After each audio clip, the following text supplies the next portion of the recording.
Question number देखिए, पहला number आपसे यहाँ पर पूछा गया है, निम्नलिखित में से कौन संविधान सभा के एक गैर कांग्रेसी सदस्य थे। अब देखिए यहाँ पर आपके ऑप्शन दिए गए हैं, जेबी कृपलानी, के एम मुंशी, डॉक्टर भीमराव अम्बेडकर और टीटी कृष्णमाचारी।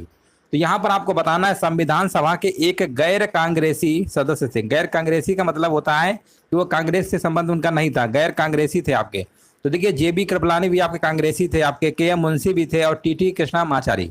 लेकिन यहाँ पर जो डॉक्टर भीमराव अम्बेडकर लिखा हुआ है यही आपके क्या थे, है ना, संविधान निर्माता भी नहीं कहा जाता है, यही आपके गैर कांग्रेसी सदस्य थे। ऑप्शन नंबर आपका यहाँ पर सी नंबर राइट आंसर आपका यहाँ पर हो जाएगा।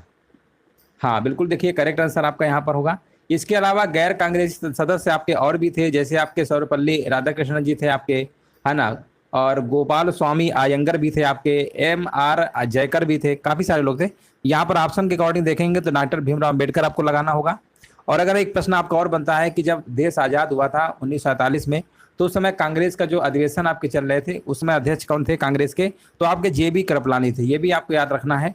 तो आंसर आपका यहाँ पर विकल्प नंबर आपका सी नंबर बिल्कुल राइट आंसर आपका यहाँ पर होगा। अगला प्रश्न है, भारतीय संविधान में समवर्ती सूची की अवधारणा जो है किस देश के संविधान से ली गई है। अगर हम सूचियों की बात करते हैं, चाहे वो समवर्ती सूची हो, संघ सूची हो या राज्य सूची हो, समवर्ती सूची में राज्य यानी केंद्र दोनों लोग कानून बना सकते हैं, संघ सूची में केवल केंद्र सरकार और राज्य सूची में केवल राज्य सरकार। तो यहाँ पर जो ये समवर्ती ने सा से शुरू होता है, तो समवर्ती सूची याद रखिएगा, जो आपकी टोटल 12 अनुसूचियां हैं ना, तो उसमें 7वीं जो अनुसूची है, जो 7वीं अनुसूची है उसी में इसके बारे में आपका बताया गया है। समवर्ती सूचियों के बारे में, कोई भी सूची हो, समवर्ती हो, राज्य सूची हो, संघ सूची हो, ये 7वीं अनुसूची में आपको बताया गया है। तो अनुसूचियां टोटल कितनी है, 12 याद रखिएगा। भाग आपके संविधान में 22 हैं और अनुच्छेद की बात करेंगे 395। यहाँ पर आपसे पूछा गया है समवर्ती सूची की जो अवधारणा है किस देश के संविधान से लिया गया है। अगर हम संविधान की बात करेंगे तो आपका ऑस्ट्रेलिया के संविधान से लिया गया है, याद रखिएगा, ऑस्ट्रेलिया के संविधान से लिया गया है। यहाँ पे आंसर क्या होगा आपका, राइट आंसर आपका यहाँ पर हो जाएगा, ठीक है ना। विकल्प नंबर यहाँ पे क्या होगा, बिल्कुल राइट आंसर आपका यहाँ पर हो जाएगा, ऑस्ट्रेलिया से लिया गया है। आगे बढ़ते हैं, यहाँ पर देखिए आपसे पूछा गया निम्नलिखित में से कौन सा युग्म आपका सही सुमेलित नहीं है। अब देखिए सही सुमेलित नहीं आपको बताना है, अनुच्छेद आपके दिए गए हैं 54, 55, 61 और 60, ठीक है। यहाँ पर अगर हम बात करेंगे, देखिए यहाँ पर आपके 36 से 51 तक तो आपके नीति निर्देशक तत्व है, भाग नंबर 4 है, ठीक है ना। भाग नंबर जब हम 5 की बात करते हैं तो आपके अनुच्छेद नंबर आपके 52 से लेकर आपके 151 नंबर तक हैं, ठीक है ना। इसी में आपके राष्ट्रपति के बारे में पूरा सब कुछ है, तो 52 से स्टार्ट होंगे। यहाँ पर आपसे पूछा क्या गया है, इसकी आपने एक ट्रिक भी पढ़ी होगी, है ना। तो बताइए यहाँ पे राइट आंसर क्या होगा।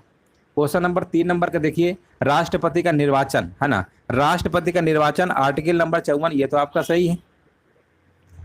अनुच्छेद 55 की अगर हम बात करेंगे, राष्ट्रपति के निर्वाचन से संबंधित है आपका। महाभियोग राष्ट्रपति पर लगाया जा सकता है संसद के द्वारा, ये भी आपका सही है। लेकिन जो अध्यादेश जारी करते हैं राष्ट्रपति, वो अनुच्छेद 60 न होकर अनुच्छेद 123 होता है ना। ये राष्ट्रपति क्या करते हैं, अध्यादेश जारी करते हैं। और इसी के एक प्रश्न और बनता है कि राज्यपाल अध्यादेश कौन से अनुच्छेद के तहत जारी करते हैं। तो राज्यपाल की बात करेंगे, राज्यपाल, है ना, ये राज्यपाल राज्य से संबंधित होते हैं, और यहाँ पर राष्ट्रपति आपके पूरे देश से यानी केंद्र से। तो राज्यपाल जो होते हैं वो अनुच्छेद 213 के तहत आपका अध्यादेश जारी करते हैं, ये भी आपको याद रखना है। क्वेश्चन नंबर देखेंगे 4 नंबर आपसे पूछा गया है, भारतीय संविधान के निम्नलिखित अनुसूचियों में से किस अनुसूची के द्वारा राज्यसभा में स्थानों के आवंटन का वर्णन किया गया है।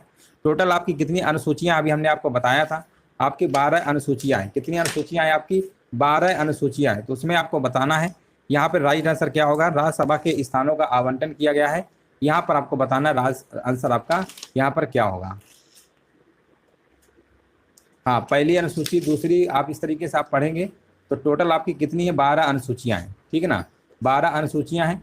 और सभी को देखिए यहाँ पर पता होगा, प्रथम अनुसूची में बताया गया है, इसमें राज्य एवं संघ राज्य क्षेत्र की चर्चा के बारे में बताया गया है। दूसरी अगर अनुसूची की अगर हम बात करेंगे, है ना, दूसरी अनुसूची की बात करेंगे तो इसमें क्या है आपका, इसमें विभिन्न पदाधिकारी जैसे आपके राष्ट्रपति हैं, उपराष्ट्रपति हैं, राज्यपाल हैं, लोकसभा के अध्यक्ष हैं, उपाध्यक्ष हैं, राज्यसभा के सभापति हैं, उप सभापति हैं, मुख्य न्यायाधीश हैं, राज्यपाल, ये सब इनके वेतन भत्ता की चर्चा की गई है। राष्ट्रपति जैसा कि आप जानते हैं 5 लाख रुपए प्रतिमाह कमाते हैं, उपराष्ट्रपति 4 लाख रुपए प्रतिमाह कमाते हैं, लोकसभा के अध्यक्ष भी आपके 4 लाख रुपए प्रतिमाह कमाते हैं। और अगर हम बात करते हैं तीसरी अनुसूची में, इसमें विभिन्न प्रकार के पदाधिकारियों की शपथ की चर्चा है, शपथ लेते हैं ना, तो शपथ दिलाने की इसमें बात की गई है। लेकिन इसमें राष्ट्रपति और उपराष्ट्रपति के शपथ की चर्चा नहीं है, ये भी याद रखिएगा। और चौथी अनुसूची में इसमें क्या है, राज्यसभा के सीटों के बारे में बताया गया, राज्यसभा के सीटों के बारे में बताया गया है, ये आपका चौथी अनुसूची में, ठीक है ना। यहाँ पे राइट आंसर आपका यहाँ पर हो जाएगा, ऑप्शन नंबर आपका ए नंबर होगा। जब संविधान बना था उस समय आठवीं अनुसूची थी, उसके बाद आपका संविधान संशोधन आपका होता है, पहला संविधान संशोधन 1951 में होता है, 9वीं अनुसूची जोड़ी जाती है। फिर इसके बाद 52वां संविधान संशोधन होता है, उसमें 10वीं अनुसूची आती है, फिर 11वीं अनुसूची आती है, फिर 12वीं। इस तरीके से टोटल आपकी 12 अनुसूची अब आपकी वर्तमान में है। 11 जो है आपका याद रखिएगा नगर पंचायत से, नगर पंचायत से, और 12वीं अनुसूची आपकी नगर पालिका से, ये भी आपको याद रखना है। यहाँ पर देखिए नेक्स्ट प्रश्न आपसे पूछा गया, क्वेश्चन नंबर 5 नंबर को ध्यान से देखिए। लिखा हुआ है म्यूकरमाइकोसिस के बारे में निम्नलिखित कथनों पर आपको विचार करना है। म्यूकरमाइकोसिस के बारे में आपको बताना है यहाँ पर क्या होगा। अगर देखिए म्यूकरमाइकोसिस के बारे में अगर हम बात करेंगे तो यहाँ पर अगर आप देखेंगे लिखा हुआ यह एक दुर्लभ वायरस के द्वारा होने वाला संक्रमण है। इस बीमारी का संचरण एक व्यक्ति से दूसरे व्यक्ति के संपर्क में आने के कारण होता है। अब देखो आपको यहाँ पर बताना है इन दोनों में कौन सही है। अगर पहला सही है तो एक वाला बताइए, अगर दूसरा सही है दूसरा, अगर दोनों सही है तो सी वाला, अगर कोई नहीं सही है तो डी वाला आपको ऑप्शन लगाना है। देखिए म्यूकरमाइकोसिस एक गंभीर लेकिन दुर्लभ है ना, दुर्लभ यानी कह सकते हैं ये फंगस से संबंधित है ना, कवक से, तो यहाँ पर एक संक्रमण होता है ना। और यहाँ पर जो आंसर आपका होगा ये आपका क्या होगा, ये आपका फफूंद टाइप का, फफूंद जैसे नहीं तो फंगस लग जाता है, उसी संबंधित है। तो पहली बात तो ये लिखा है ना कि यह एक दुर्लभ वायरस द्वारा होने वाला संक्रमण, ये तो आपका गलत है ना। और इसका जो संचार होता है मानव से मानव और मानव से पशुओं के बीच नहीं होता है। इसका संचार अगर हम बात करें, अगर सोचे कि मेन से मेन यानी आदमी से आदमी में हो जाए या आदमी, ये सब इसमें नहीं होता है। तो ये जो आपका है आंसर क्या होगा, इसमें आपका कोई भी आपका सही नहीं होगा, है ना, कोई भी सही नहीं होगा, याद रखिएगा। आंसर आपका जाएगा विकल्प नंबर डी के साथ, म्यूकरमाइकोसिस के बारे में आपको बताना था। अगला प्रश्न है निम्नलिखित में से कौन सी भारतीय संविधान की विशेषता नहीं है। अब देखिए भारतीय संविधान की विशेषता इनमें से कौन सी नहीं है आपको बताना है। ऑप्शन आपके दिए गए हैं, संसदात्मक सरकार, स्वतंत्र न्यायपालिका, अध्यक्षात्मक सरकार या संघात्मक सरकार। 6 नंबर का आपको जवाब देना, आंसर क्या होगा। तो देखिए यहाँ पर अगर हम बात करेंगे विशेषता नहीं है तो यहाँ पर जो आपका है ना, देखिए संसदात्मक सरकार, स्वतंत्र न्यायपालिका, संघात्मक, ये प्रश्न कई बार पूछा गया है।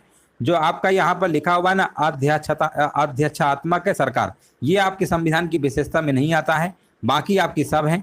ऑप्शन आपका जाएगा विकल्प नंबर यहाँ पे सी के साथ। अगला प्रश्न है निम्नलिखित में से कौन सा आयोग भारत में संघ राज्य संबंध से संबंधित नहीं है। यहाँ पर देखिए आपको बताना है, राइट आंसर आपका यहाँ पर क्या होगा, कौन सा आयोग भारत में संघ राज्य संबंध से संबंधित नहीं है। अब संघ राज्य की बात करेंगे 7 नंबर में, तो यहाँ सरकारी आयोग लिखा हुआ है, राजमन्नार समिति है, इंद्रजीत गुप्ता आयोग है और पुंछी आयोग है। देखिए यहाँ पर आपका ऑप्शन नंबर जो लिखा ना, इंद्रजीत गुप्ता आयोग है। इंद्रजीत गुप्ता आयोग जो है आपका ये 1998 में गठित किया गया था। कब किया गया था, 1998 में गठित किया गया था। और इसमें ये बताया गया था कि ये जो आपका संबंध है ये चुनाव आयोग से रिलेटेड है, चुनाव सुधार संबंधित था आपका, ये 1998 में इसे गठन किया गया था। तो आंसर जाएगा विकल्प नंबर यहाँ पे सी के साथ ही, क्योंकि ये चुनाव सुधार से संबंधित आपका था। हाँ अब देखिए चुनाव की बात हमने कर दिया, तो चुनाव के बारे में एक चीज याद रखिएगा, इससे भी एक प्रश्न आपका बनता है कि जो ये भाग है ना, भाग नंबर कौन से में चुनाव के बारे में बताया गया है। अनुच्छेद तो आप जानते हैं 324 से लेकर आपका कितना है, 324 से लेकर 329 तक है आपका। लेकिन भाग की अगर हम बात करेंगे, इसमें चुनाव के बारे में पूरा बताया गया है। और याद रखिएगा ये भाग नंबर आपका कौन सा है, हाँ 324 से 329 बिल्कुल सही है। और ये भाग नंबर आपका आता है 15 में, निर्वाचन यानी इलेक्शन संबंधित है। निर्वाचन यानी 15, भाग नंबर 15 में आपके जो अनुच्छेद हैं तो 324 से लेकर 329 के बीच में आते हैं, ठीक है। ये भाग नंबर 5 है, ये भाग नंबर 15 है, काफ़ी इंपॉर्टेंट है। तो ये जो आपका होगा यहाँ पे राइट आंसर आपका यहाँ पर हो जाएगा। चलिए आगे बढ़ते हैं।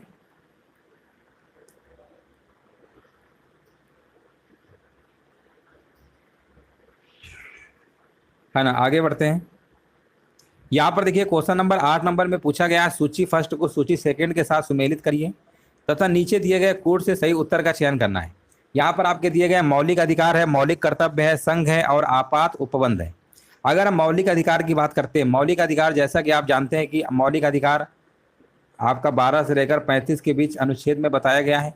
अगर हम भाग की बात करते हैं तो भाग नंबर ये आपका 3 में आता है, भाग नंबर 3 में आपका आता है 12 से 35। कौन से देश से लिया गया है, ये आपका यूएसए से लिया गया है।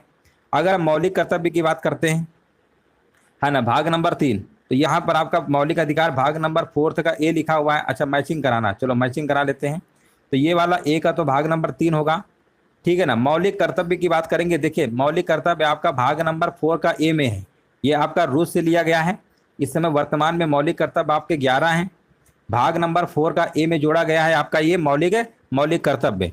जो आपका भाग नंबर 4 है उसमें आपके नीति निर्देशक तत्व हैं, जो कि आपके 36 से लेकर 51 नंबर तक हैं, ठीक है। असंघ की बात करेंगे, संघ यानी इसमें भाग नंबर 5 में सब बताया गया है। और जैसे ही संघ आपका शुरू होता है भाग नंबर 5 36 से 51, तो आपका भाग नंबर 4 है।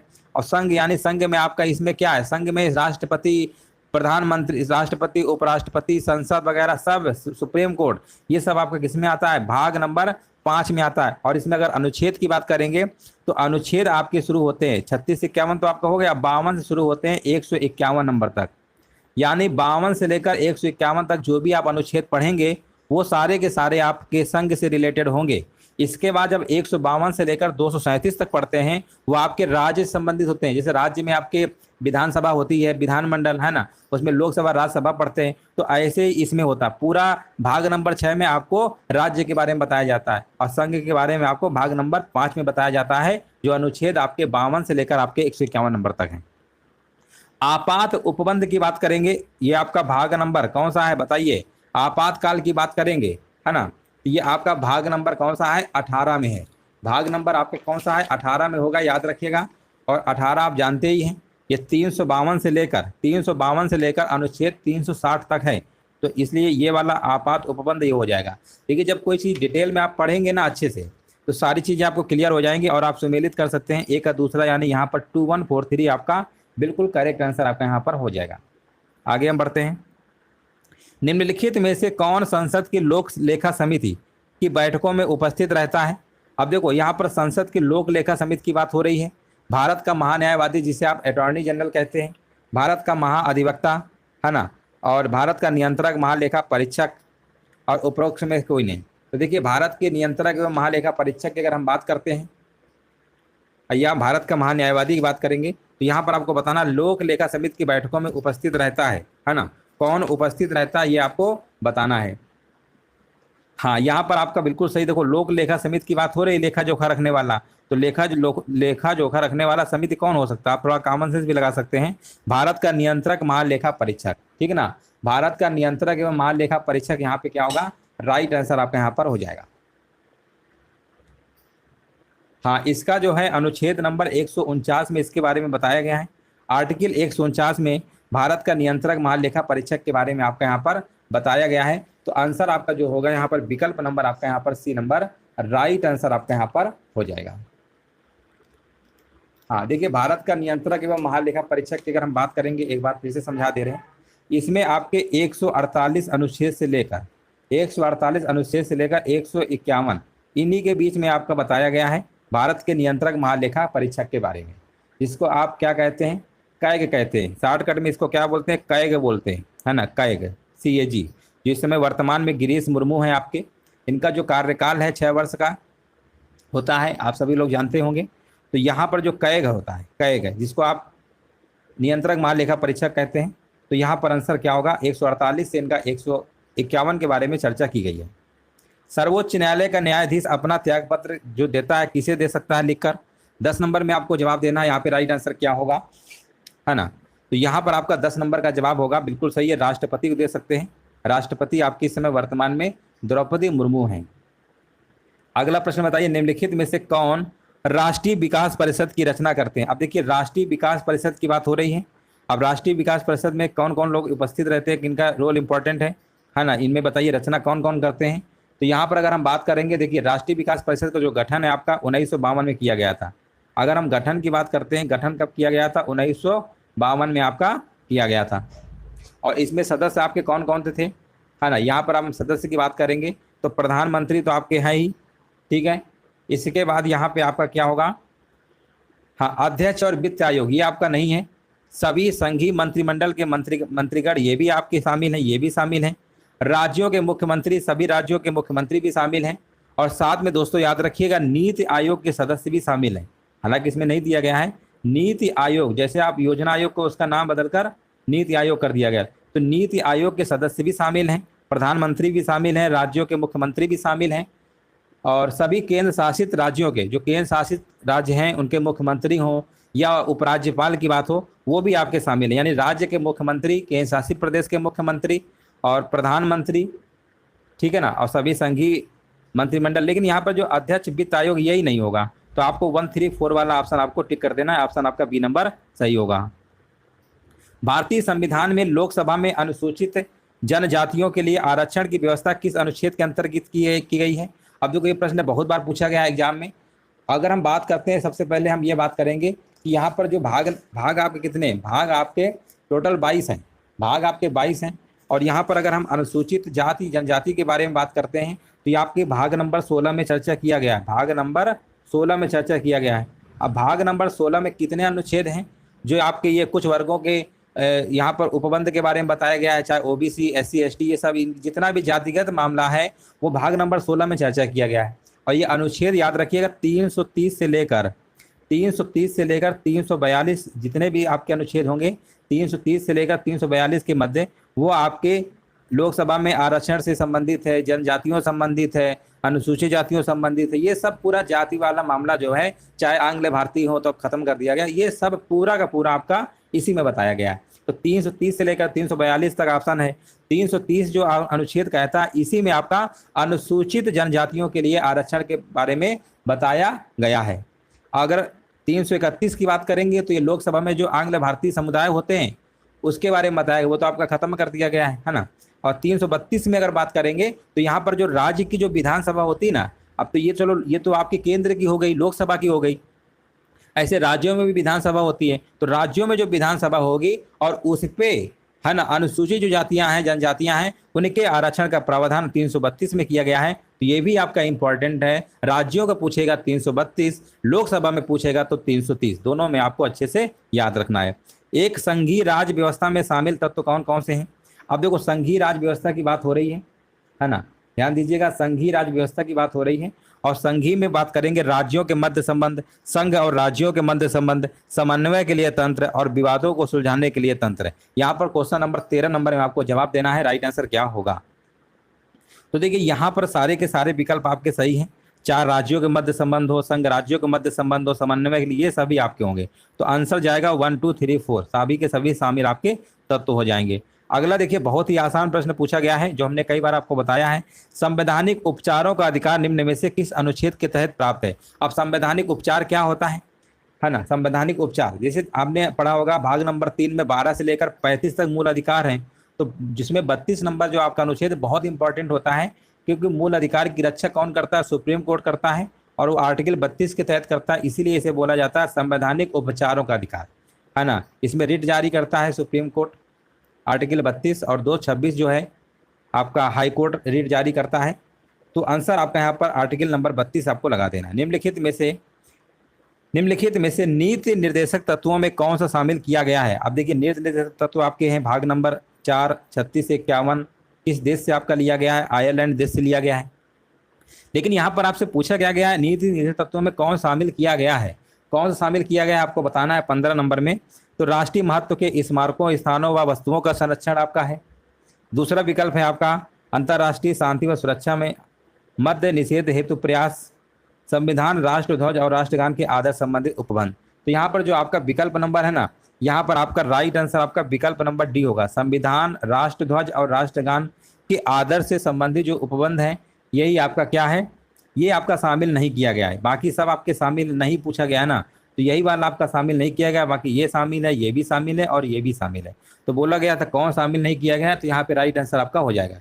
अब देखिए, राष्ट्रीय महत्व के स्मारक स्थानों, इनका संरक्षण जो होता है वो आर्टिकल नंबर 49 है ना, आर्टिकल नंबर 49 में बताया गया है। आर्टिकल नंबर आपका 49 में आपका बताया गया है। चलिए आगे बढ़ते हैं। 16 नंबर में देखिए, बताइए सूची फर्स्ट और सूची सेकंड को सुमेलित करना है और नीचे दिए गए कोड से सही उत्तर आपको मिलाना है। अब यहाँ पर आपका लिखा हुआ है विद्रोह, आपके दिए गए 4 विद्रोह हैं, अहोम विद्रोह, संथाल विद्रोह, सन्यासी और कोल। जिसमें से संथाली और संथाल ये दोनों बहुत बार एग्जाम में पूछा जाता है। संथाल विद्रोह कब हुआ था, सन्यासी कब हुआ था, तो इन दोनों को डेट को अच्छे से आपको समझ लेना है। देखिए, संथाल जो आपका हुआ था 1855 और 56 में हुआ था, है ना। और अगर हम सन्यासी विद्रोह की बात करेंगे, ये आपका 1760 में हुआ था, ये भी बहुत इंपॉर्टेंट है सन्यासी वाला। तो आप यहाँ पर, और अहोम की बात करेंगे, ये आपका 1828 में हुआ था, है ना। 1828 में आपका हुआ था। यहाँ पर ए नंबर का दूसरा नंबर आपका यहाँ पर हो जाएगा। और कोल की बात करेंगे, ये आपका 1831 से लेकर 1832। आंसर जाएगा विकल्प नंबर डी के साथ 2, 3, 4, 1। तो डेट याद रखिएगा, कम से कम सन्यासी वाला जरूर याद रखिए। सन्यासी वाला आपका 1760, बहुत बार ये प्रश्न आपका एग्जाम में पूछा गया है। अगला प्रश्न है, निम्नलिखित में से किस सिख गुरु की हत्या नांदेड़ यानी महाराष्ट्र में अफगान सरकार के द्वारा की गई थी? किस सिख गुरु की हत्या नांदेड़ महाराष्ट्र में अफगान सरकार के द्वारा की गई थी? 17 नंबर आपको बताना है। आंसर यहाँ पर क्या होगा? देखिए, इन्होंने ही आपकी खालसा जो आपका पंथ है उसकी स्थापना किया था। खालसा पंथ के बारे में आपने सुना होगा। और ये सिखों के आपके 10वें गुरु थे। 10वें गुरु कौन थे? गुरु गोविंद सिंह थे। बहुत कंफ्यूजन होता है ना। ये तो गुरु के आपके 9वें गुरु थे तेग बहादुर। यहाँ पर गुरु गोविंद सिंह आपके कौन थे? 10वें नंबर के गुरु थे। तो आंसर आपका यहाँ पर, राइट आंसर आपका यहाँ पर हो जाएगा, ठीक है ना। ऑप्शन नंबर यहाँ पे डी नंबर आपका सही होगा। 10वें गुरु आपके थे। इन्हीं की हत्या जो है एक अफगान सरदार के द्वारा की गई थी। काकोरी कांड के क्रांतिकारियों व उनको फांसी दिए जाने के स्थानों में कौन सा विकल्प सही सुमेलित नहीं है? अब देखिए, काकोरी कांड की अगर हम बात करते हैं, ये जो आपके क्रांतिकारी थे जो आपके फांसी दिया गया था, तो इनको आपको बताना कौन सा सुमेलित नहीं है। कौन सुमेलित नहीं है? हम बात करेंगे राम प्रसाद बिस्मिल की बात करेंगे। तो इन्हें देखिए, वैसे तो 1925 में आपका काकोरी कांड हुआ था, सभी को पता होगा। 1925 में 9 अगस्त 1925 को घटना घटी थी ये।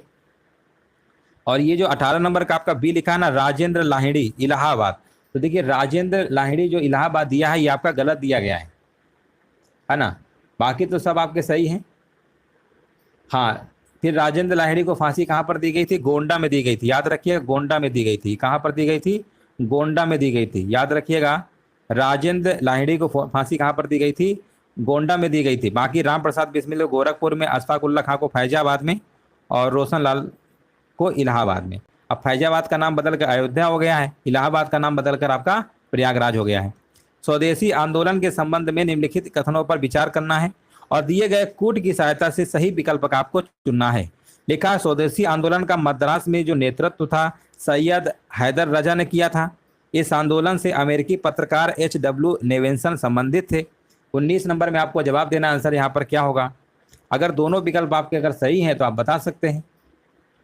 देखिए, स्वदेशी आंदोलन का जो है मद्रास में जो नेतृत्व है आपका, है ना, मद्रास में अगर हम बात करते हैं, नेतृत्व की बात करते हैं, तो चिदम्बरम पिल्लई ने किया था। किसने किया था? चिदम्बरम पिल्लई, है ना, चिदम्बरम पिल्लई ने किया था। और यहाँ कह रहे हैं सैयद हैदर रजा ने किया था। ये तो गलत आपका हो गया, है ना, पहला तो गलत हो गया। और आगे लिखा हुआ है, इस आंदोलन से अमेरिकी पत्रकार नेवेंसन संबंधित थे, है ना। तो ये इस आंदोलन का जो नेतृत्व आपका दिल्ली में किया गया था। और यहाँ पर जो आपके थे ना, ये आपके जो थे आपके H.W. नेवेंसन की संबंधित तो थे, लेकिन यहाँ पर इन्होंने ये कह दिया कि ये अमेरिका से संबंधित है, अमेरिकी पत्रकार, है ना। यहाँ पर इन्होंने ये गलती कर दी, ये अमेरिका से नहीं था, ये ब्रिटेन के थे। ये ब्रिटेन के थे आपके। कहाँ के थे? ये ब्रिटेन के थे। अमेरिका के न हो गए, ब्रिटेन के थे, इसलिए ये भी आपका गलत हो गया। ऑप्शन नंबर लगाएंगे डी नंबर। मिताक्षरा के लेखक विज्ञानेश्वर निम्नलिखित में से किस राजा के दरबार से संबंधित थे? मिताक्षरा के लेखक की बात हो रही है। विज्ञानेश्वर निम्नलिखित में से किस राजा के दरबार से संबंधित थे? 20 नंबर में आपको जवाब देना है। तो ये आपके चालुक्य शासक, है ना, चालुक्य शासक यहाँ पर आपके कौन थे? ये आपके विक्रमादित्य और यह षष्ठ करके लिखा हुआ है, तो इसी संबंधित आपके थे, ये चालुक्य वंश थे आपके। तो आंसर जाएगा विकल्प नंबर यहाँ पे, राइट आंसर आपका बी आपका हो जाएगा। निम्नलिखित में से किस अभिलेख में 6 करोड़ बलि भाग शुल्क बिष्टि और प्रथम आदि का उल्लेख जो प्राप्त होता है, ये किस अभिलेख में देखने को मिलता है? तो याद रखिएगा, ये जो आपका 6 आपके किस अभिलेख में 6 कर हैं, 6 करोड़ बलि भाग शुल्क बिष्टि और प्रथम, ये आपको देखने को मिलेगा आपका जूनागढ़ अभिलेख में। ऑप्शन नंबर आपका ए नंबर, राइट आंसर आपका यहाँ पर हो जाएगा। हाँ, बिल्कुल सही है। अगला प्रश्न बताइए। सिकंदर लोधी के द्वारा लिखित ग्रंथ, यहाँ पर आपको बताना है ना, फरहंगे सिकंदरी का संबंध है। फरहंगे सिकंदरी का जो संबंध है निम्नलिखित में से किस विषय से है? सिकंदर लोधी के द्वारा लिखित ग्रंथ है। सिकंदर लोधी ने कौन सा ग्रंथ लिखा था? फरहंगे सिकंदरी। इसका संबंध किस विषय से, किस विषय पे लिखा था? तो इन्होंने जो लिखा था ये आयुर्वेद से लिखा था। उस समय आयुर्वेद के बारे में बहुत क्रेज चल रहा था, आयुर्वेदिक सब इलाज वगैरह होता था, तो इन्होंने आयुर्वेद से संबंधित आपका ये लिखा था। निम्नलिखित में से सही सुमेलित बताइए यहाँ पर कौन सा है। सही सुमेलित आपको करना है। यहाँ पर आपके एक तरफ दिया गया है फुतु उस सूची दी गई, दूसरा सूची सेकंड है फुतु उस सलातीन, और यहाँ पर आपका लिखा हुआ है नूर सिपिहर ताजुल मासिर किताब नौरस, है ना। यहाँ पर आपको बताना है 23 नंबर का जवाब यहाँ पर क्या होगा। तो देखिए यहाँ पर अगर हम बात करेंगे फुतु उस सलातीन, ये इसामी है ना, यहाँ पर इसामी होगा, इनका संबंध इसामी से है। और नूर सिपिहर की बात करेंगे तो ये अमीर खुसरो, आंसर जाएगा यहाँ पर अमीर खुसरो। देख लीजिए ए का तीसरा बी का चौथा कहाँ पर है, तो आप कहेंगे ए का तीसरा बी का चौथा ऑप्शन नंबर डी पे। ऑप्शन नंबर डी आपका करेक्ट आंसर आपका होगा। कृषकों की मदद हेतु पट्टा व कबूलियत व्यवस्था निम्नलिखित में से किस शासक के द्वारा की गई थी। देखिए कृषकों की जो मदद हेतु पट्टा और कबूलियत व्यवस्था है ना, किस शासक के द्वारा की गई थी। अब खेतों में देखा होगा ना पट्टा वगैरह नाम सुना होगा, तो यहाँ पर बताना राइट आंसर क्या होगा। ये दोस्तों किया गया था आपका शेर शाह सूरी के द्वारा। ऑप्शन नंबर यहाँ पे आपका डी नंबर आपका सही है। निम्नलिखित में से एक मुगल सम्राट, निम्नलिखित में से कौन से मुगल सम्राट अकबर के संबंध में गलत सुमेलित विकल्प की पहचान करना है। अब देखिए यहाँ पर आपको बताना है 25 में गलत कौन सा है वो आपको बताना है। अब देखो यहाँ पर अगर हम बात करते हैं है ना, दास प्रथा का अंत 1562 में किया था अकबर, ठीक है ना। और इबादत खाने की स्थापना 1575, ये भी सही है। मजहरनामा की जो घोषणा है 1579 में किया था, ये भी सही है। लेकिन यहाँ पर जो जजिया करके जो समाप्ति किया था वो 1563 में न करके 1564 में किया था। कब किया था, 1564 में। तो यही वाला आपका विकल्प क्या होगा, आपका सुमेलित नहीं होगा, बाकी सब आपके सही है। तो बोला गया था गलत कौन सा है, तो ये तो जजिया कर की समाप्ति याद रखिएगा, अकबर है ना, अकबर ने कब किया था, 1564 में किया था। निम्नलिखित 4 स्थानों में यहाँ पर बौद्ध संगीत के अध्यक्षों का सही कालक्रम दिया गया है। अब देखिए बौद्ध संगीत आपकी 4 हुई है टोटल, सभी को पता है। पहली जो बौद्ध संगीत हुई थी वो राजगृह में हुई थी, दूसरी आपकी वैशाली में हुई थी, तीसरी पाटलिपुत्र में हुई थी, और चौथी कश्मीर के कुंडलवन में हुई थी। ये तो नहीं पूछा गया है कि कहाँ पर हुई थी। शासक की अगर हम बात करेंगे तो शासक जो है पहले आपके बौद्ध संगीत के अजातशत्रु थे, दूसरे में कालाशोक थे, तीसरे के आपके अशोक थे, चौथे के कनिष्क थे, वो भी नहीं पूछा है। यहाँ पर पूछा है अध्यक्ष। देखो इससे 3 प्रश्न बनते हैं, ये तो शासक पूछेगा, ये तो किस स्थान पे हुआ था, या तो अध्यक्ष पूछेगा। तो चारों के चारों रट लीजिए। अध्यक्ष की बात करेंगे तो पहले में महाकश्यप थे, है ना, महाकश्यप पहले नंबर पे थे। दूसरे में आपके सर्वकामी थे, दूसरे पे आपके पहले नंबर पे थे, दूसरे नंबर पे थे आपके। इसके बाद तीसरे में आपके आते हैं मोगली पुत्र तीस आपके आते हैं, और चौथे में आपके वसुमित्र आते हैं। अब आप इसको मिलान कर लीजिए, 3 4 2 1 होगा। 3 4 2 1 कहाँ लिखा हुआ है, ऑप्शन आपका बी नंबर बिल्कुल करेक्ट आंसर आपका होगा। तो देखिए जब भी एग्जाम में कभी डिटेल में प्रश्न पूछेगा और अगर जानकारी सही है तभी आप कर पाएंगे, इसलिए बहुत ही अच्छे से आपको पढ़ना है, डिटेल में पढ़ना है कि कौन कब आया। अध्यक्ष भी याद रखिए, शासक भी याद रखिए, और स्थान भी याद रखिए। यहाँ पर आपसे पूछा गया इनमें से कौन सा सुमेलित नहीं है। अब देखो 4 ऑप्शन आपके दिए गए, घटनाएं दी गई हैं, इधर वर्ष दिया गया है, भारत छोड़ो आंदोलन 1942, ये तो सुमेलित है। अब भारत सरकार अधिनियम बताइए 1940 यहाँ पे लिख रखे हैं, है ना। तो 27 नंबर में 1940 में भारत सरकार अधिनियम आपने कहीं पढ़ा है, नहीं पढ़ा होगा। 1935 में पढ़ा है आपने, है ना, 1935 में पढ़ा है, ठीक है ना। पहले चार्टर अधिनियम चलते थे, 1773 का आपका रेगुलेटिंग एक्ट आया, फिर पेट्स एक्ट आता है 1784, फिर 86 में आता है, फिर 1813 में आपका आता है क्या बोलते हैं चार्टर अधिनियम आता है, 20-20 साल में आता है, फिर 1833 में आता है, फिर 1853 में आता है। तो उसमें चार्टर अधिनियम से भी प्रश्न बन जाते हैं कि चार्टर अधिनियम में ईस्ट इंडिया कंपनी थी, है ना, तो उसमें जो अधिकार वगैरह उनको दिए गए थे कि कैसे क्या होगा पूरा, उसमें सब बताया गया था। तो 1833 हो गया, 1853, 1813, 3 चार्टर अधिनियम भी आपके 1800 में हुए थे। इसका भी खत्म हो जाते हैं 1857 की जब क्रांति होती है, फिर 1858 में आपका नए नए आपके नियम और वायसराय आ जाते हैं। तो लंबी कहानी है, चलो आगे बढ़ते हैं। भारत छोड़ो आंदोलन के साथ निम्नलिखित में से कौन महिलाएं जुड़ी थी। अब भारत छोड़ो आंदोलन के साथ अगर हम बात करेंगे कौन सी महिलाएं यहाँ पर जुड़ी थी, कमला नेहरू, सरोजिनी नायडू, स्वरूप रानी नेहरू या पद्माजी नायडू। अब भारत छोड़ो आंदोलन सभी को पता है 1942 में आपका हुआ था। आपको बताना है कौन कौन महिलाएं जुड़ी थी, आपको यहाँ पर बताना है। तो देखिए यहाँ पर अगर हम बात करेंगे सरोजिनी नायडू जुड़ी थी, है ना, और ये उत्तर प्रदेश की राज्यपाल भी रह चुकी हैं पहली। और यहाँ पर अगर हम बात करेंगे पद्माजी नायडू, ये भी आपकी जुड़ी थी। नायडू याद रखो, जहाँ पे नायडू लग जाए समझ जाओ वही ऑप्शन है कि जो आपकी भारत छोड़ो आंदोलन के साथ ये जुड़ी थी। तो आंसर आपका यहाँ पर क्या होगा, हाँ, गांधी जी के साथ जुड़ी थी, बिल्कुल सही बात है। तो ऑप्शन नंबर आपका राइट आंसर आपका हो जाएगा।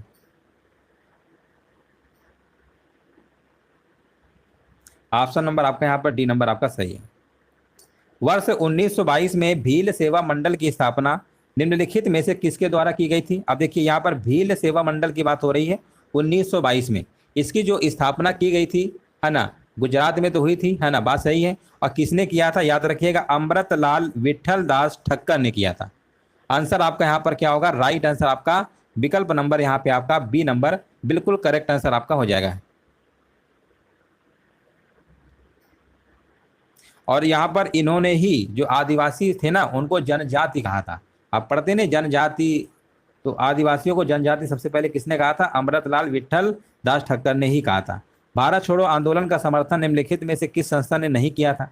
अब भारत छोड़ो आंदोलन की अगर बात करेंगे तो समर्थन किसने नहीं किया था उस समय? देखिए, हिंदू महासभा था आपका, मुस्लिम लीग भी था, यूनियस्ट पार्टी ऑफ पंजाब भी था, कम्युनिस्ट पार्टी ऑफ इंडिया। इनमें से बताइए किसने समर्थन नहीं किया था? उस समय भी लोग समर्थन नहीं करते थे, कोई भी चीज़ होती थी अगर, तो उसमें भी सब बने रहते थे, सभाएं वगैरह, इसमें भी लोग ग्रुप में जुड़े रहते थे। तो बताइए किसने आपका यहाँ पर सहयोग नहीं किया था, संस्था ने समर्थन नहीं दिया था? तो यहाँ पे आंसर आपका हो जाएगा सभी के सभी, चाहे हिंदू महासभा हो, चाहे यूनियस्ट पार्टी ऑफ पंजाब हो, चाहे मुस्लिम लीग हो, चाहे कम्युनिस्ट पार्टी ऑफ इंडिया, है ना, इनमें किसी संस्था ने नहीं किया था आंदोलन का समर्थन। मतलब सब इसके खिलाफ थे, है ना, सब इसके खिलाफ थे, किसी ने भी भाग नहीं लिया था, ये भी आपको याद रखना है। उस समय भी देखिए देश आज़ाद हुआ था जब इन लोगों ने समर्थन भी नहीं दिया था।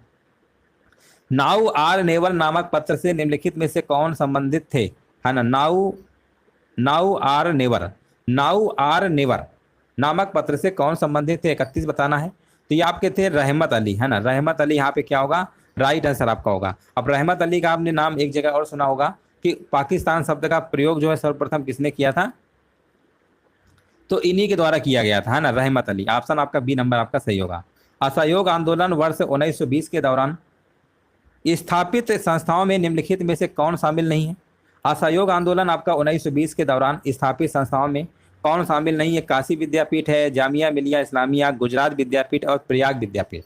आपको थोड़ा सा ध्यान में आ गया होगा कि ये काशी विद्यापीठ हो, चाहे जामिया मिलिया इस्लामिया हो, चाहे गुजरात विद्यापीठ, ये सब है। लेकिन आपका ये असहयोग आंदोलन के दरमियान आपका प्रयाग विद्यापीठ का स्थापना आपका नहीं हुआ था, बाकी सब आपके थे। तो ऑप्शन आपको लगाना पड़ेगा विकल्प नंबर डी के साथ।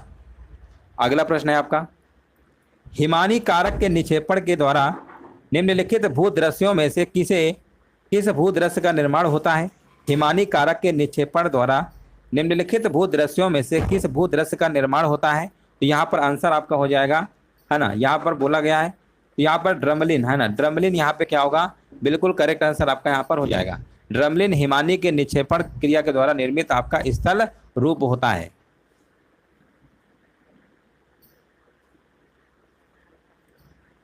चलिए आगे बढ़ते हैं। निम्नलिखित ज्वालामुखी पर्वतों में से कौन एक एलबुर्ज पर्वत श्रेणी की सबसे ऊंची चोटी व शांत ज्वालामुखी का उदाहरण है? ज्वालामुखी पर्वतों में से कौन एक एलबुर्ज पर्वत श्रेणी की सबसे ऊंची चोटी व शांत ज्वालामुखी का उदाहरण है?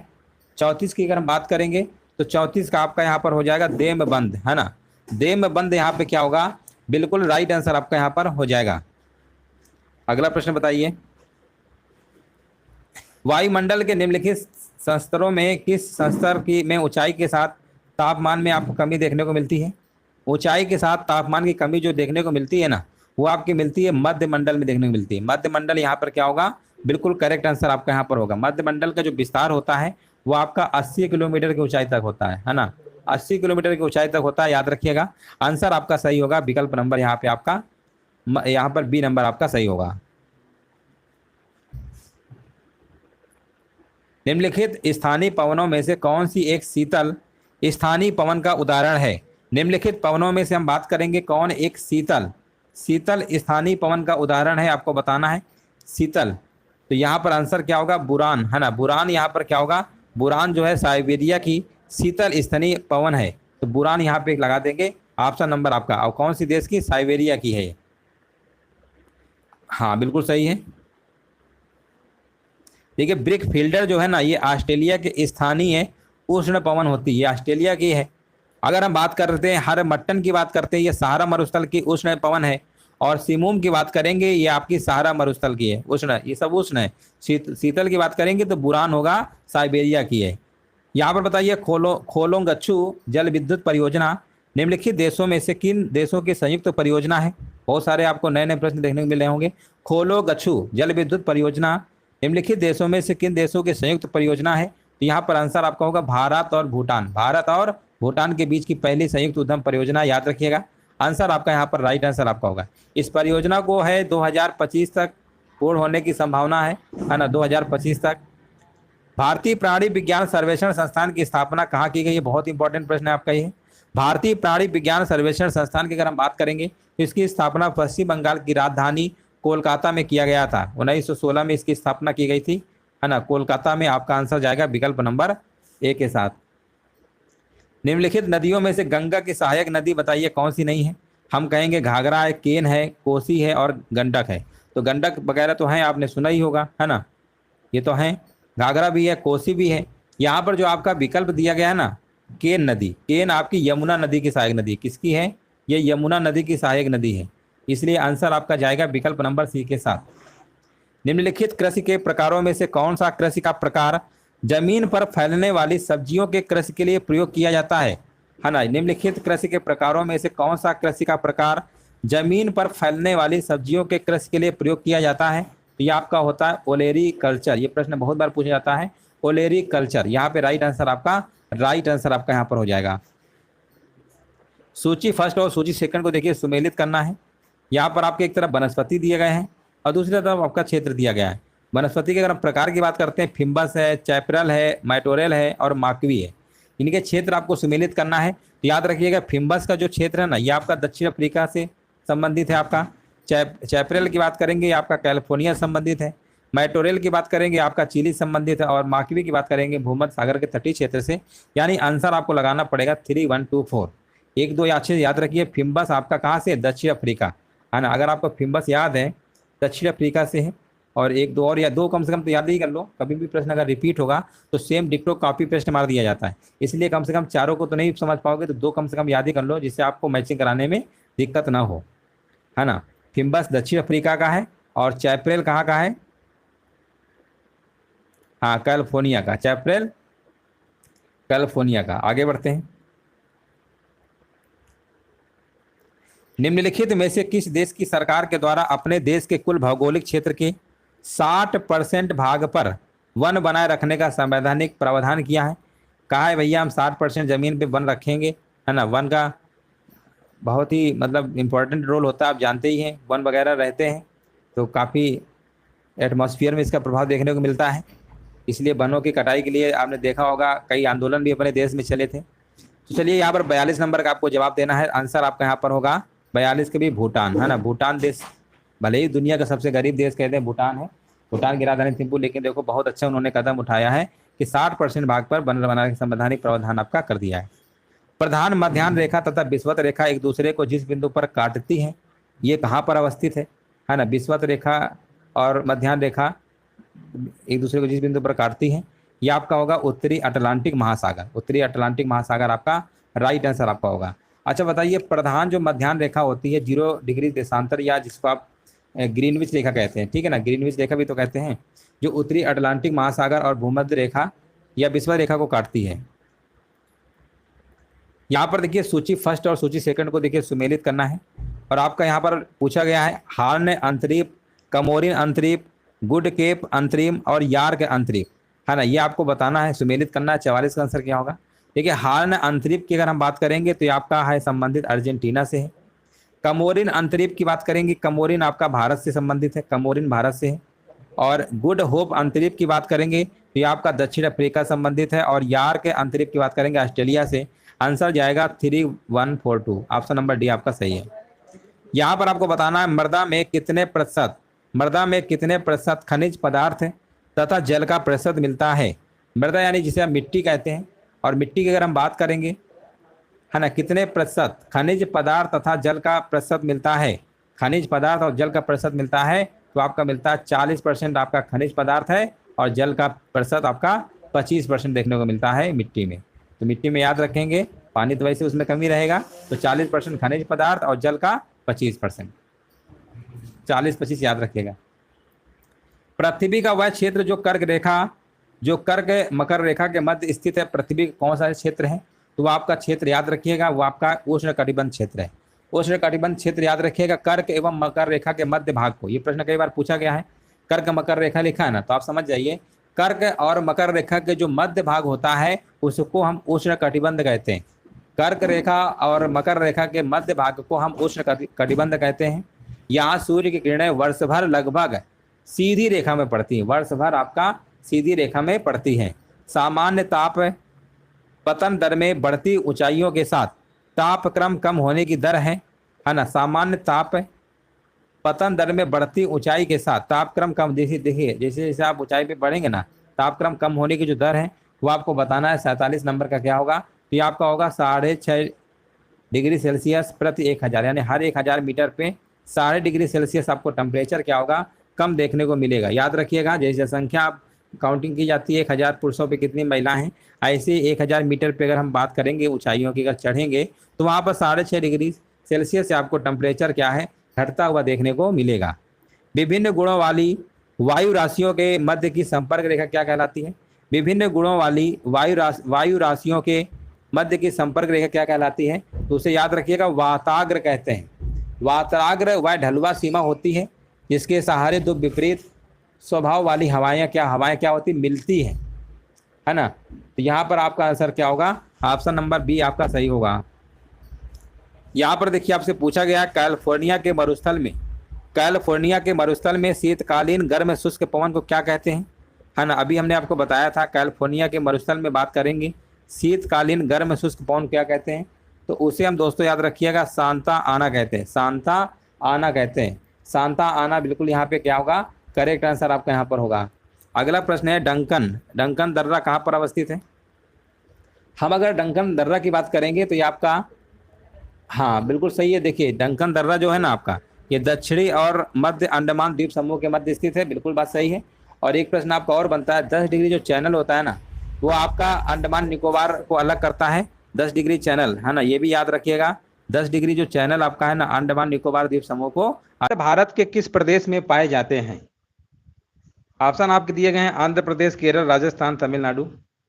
तो समझ लीजिए पहले कयाल है क्या और ये भारत के किस राज्य में पाए जाते हैं?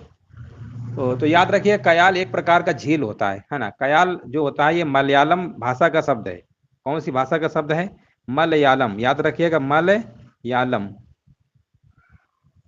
है ना। मलयालम जो एक भाषा है आपकी, उसका ये शब्द होता है कयाल।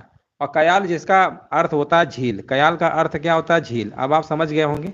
मलयालम से आपका अगर हम भाषा की बात करते हैं तो केरल राज्य की भाषा कौन सी है?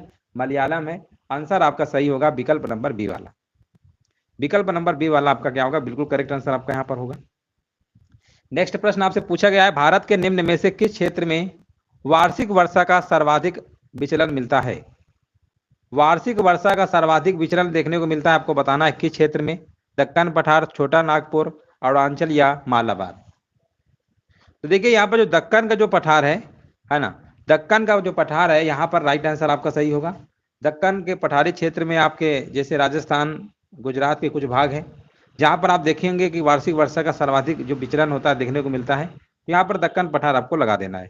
भारतीय कृषि अनुसंधान संस्थान दिल्ली के अनुसार भारत की मिट्टियों को कितने वर्गों में बांटा गया? अब देखिए भारत में जो टोटल मिट्टियां हैं कई प्रकार की आपकी पाई जाती हैं, तो उसमें से आपको बताना है कितने वर्गों में बांटा गया, यानी उसके टाइप्स कितने हैं। तो आपने देखा होगा काली मिट्टी जो कपास के लिए काफी उपयुक्त होती है, जलोढ़ मिट्टी होता है, लाल मिट्टी होता है, लैटराइट मिट्टी होता है, पहाड़ी या पर्वतीय जो मिट्टी होती है जंगली जिसे आप कहते हैं, शुष्क व मरुस्थलीय मिट्टी भी होती है, क्षारीय मिट्टी भी होती है, गीली व दलदली मिट्टी होती है। तो इस तरीके से आपको बस इतना याद रखना है कि टोटल जो मिट्टी के जो प्रकार हैं अपने देश में वो 8 प्रकार की मिट्टी पाई जाती है। कितने प्रकार की पाई जाती है? 8 प्रकार की। ऑप्शन नंबर आपका सी नंबर सही होगा।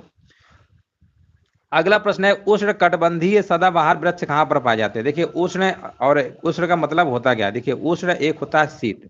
उष्ण का मतलब दोस्तों होता है गर्मी, जहाँ पे गर्मी बहुत पड़ती है उसको उष्ण कहते हैं। शीत का मतलब ठंडा।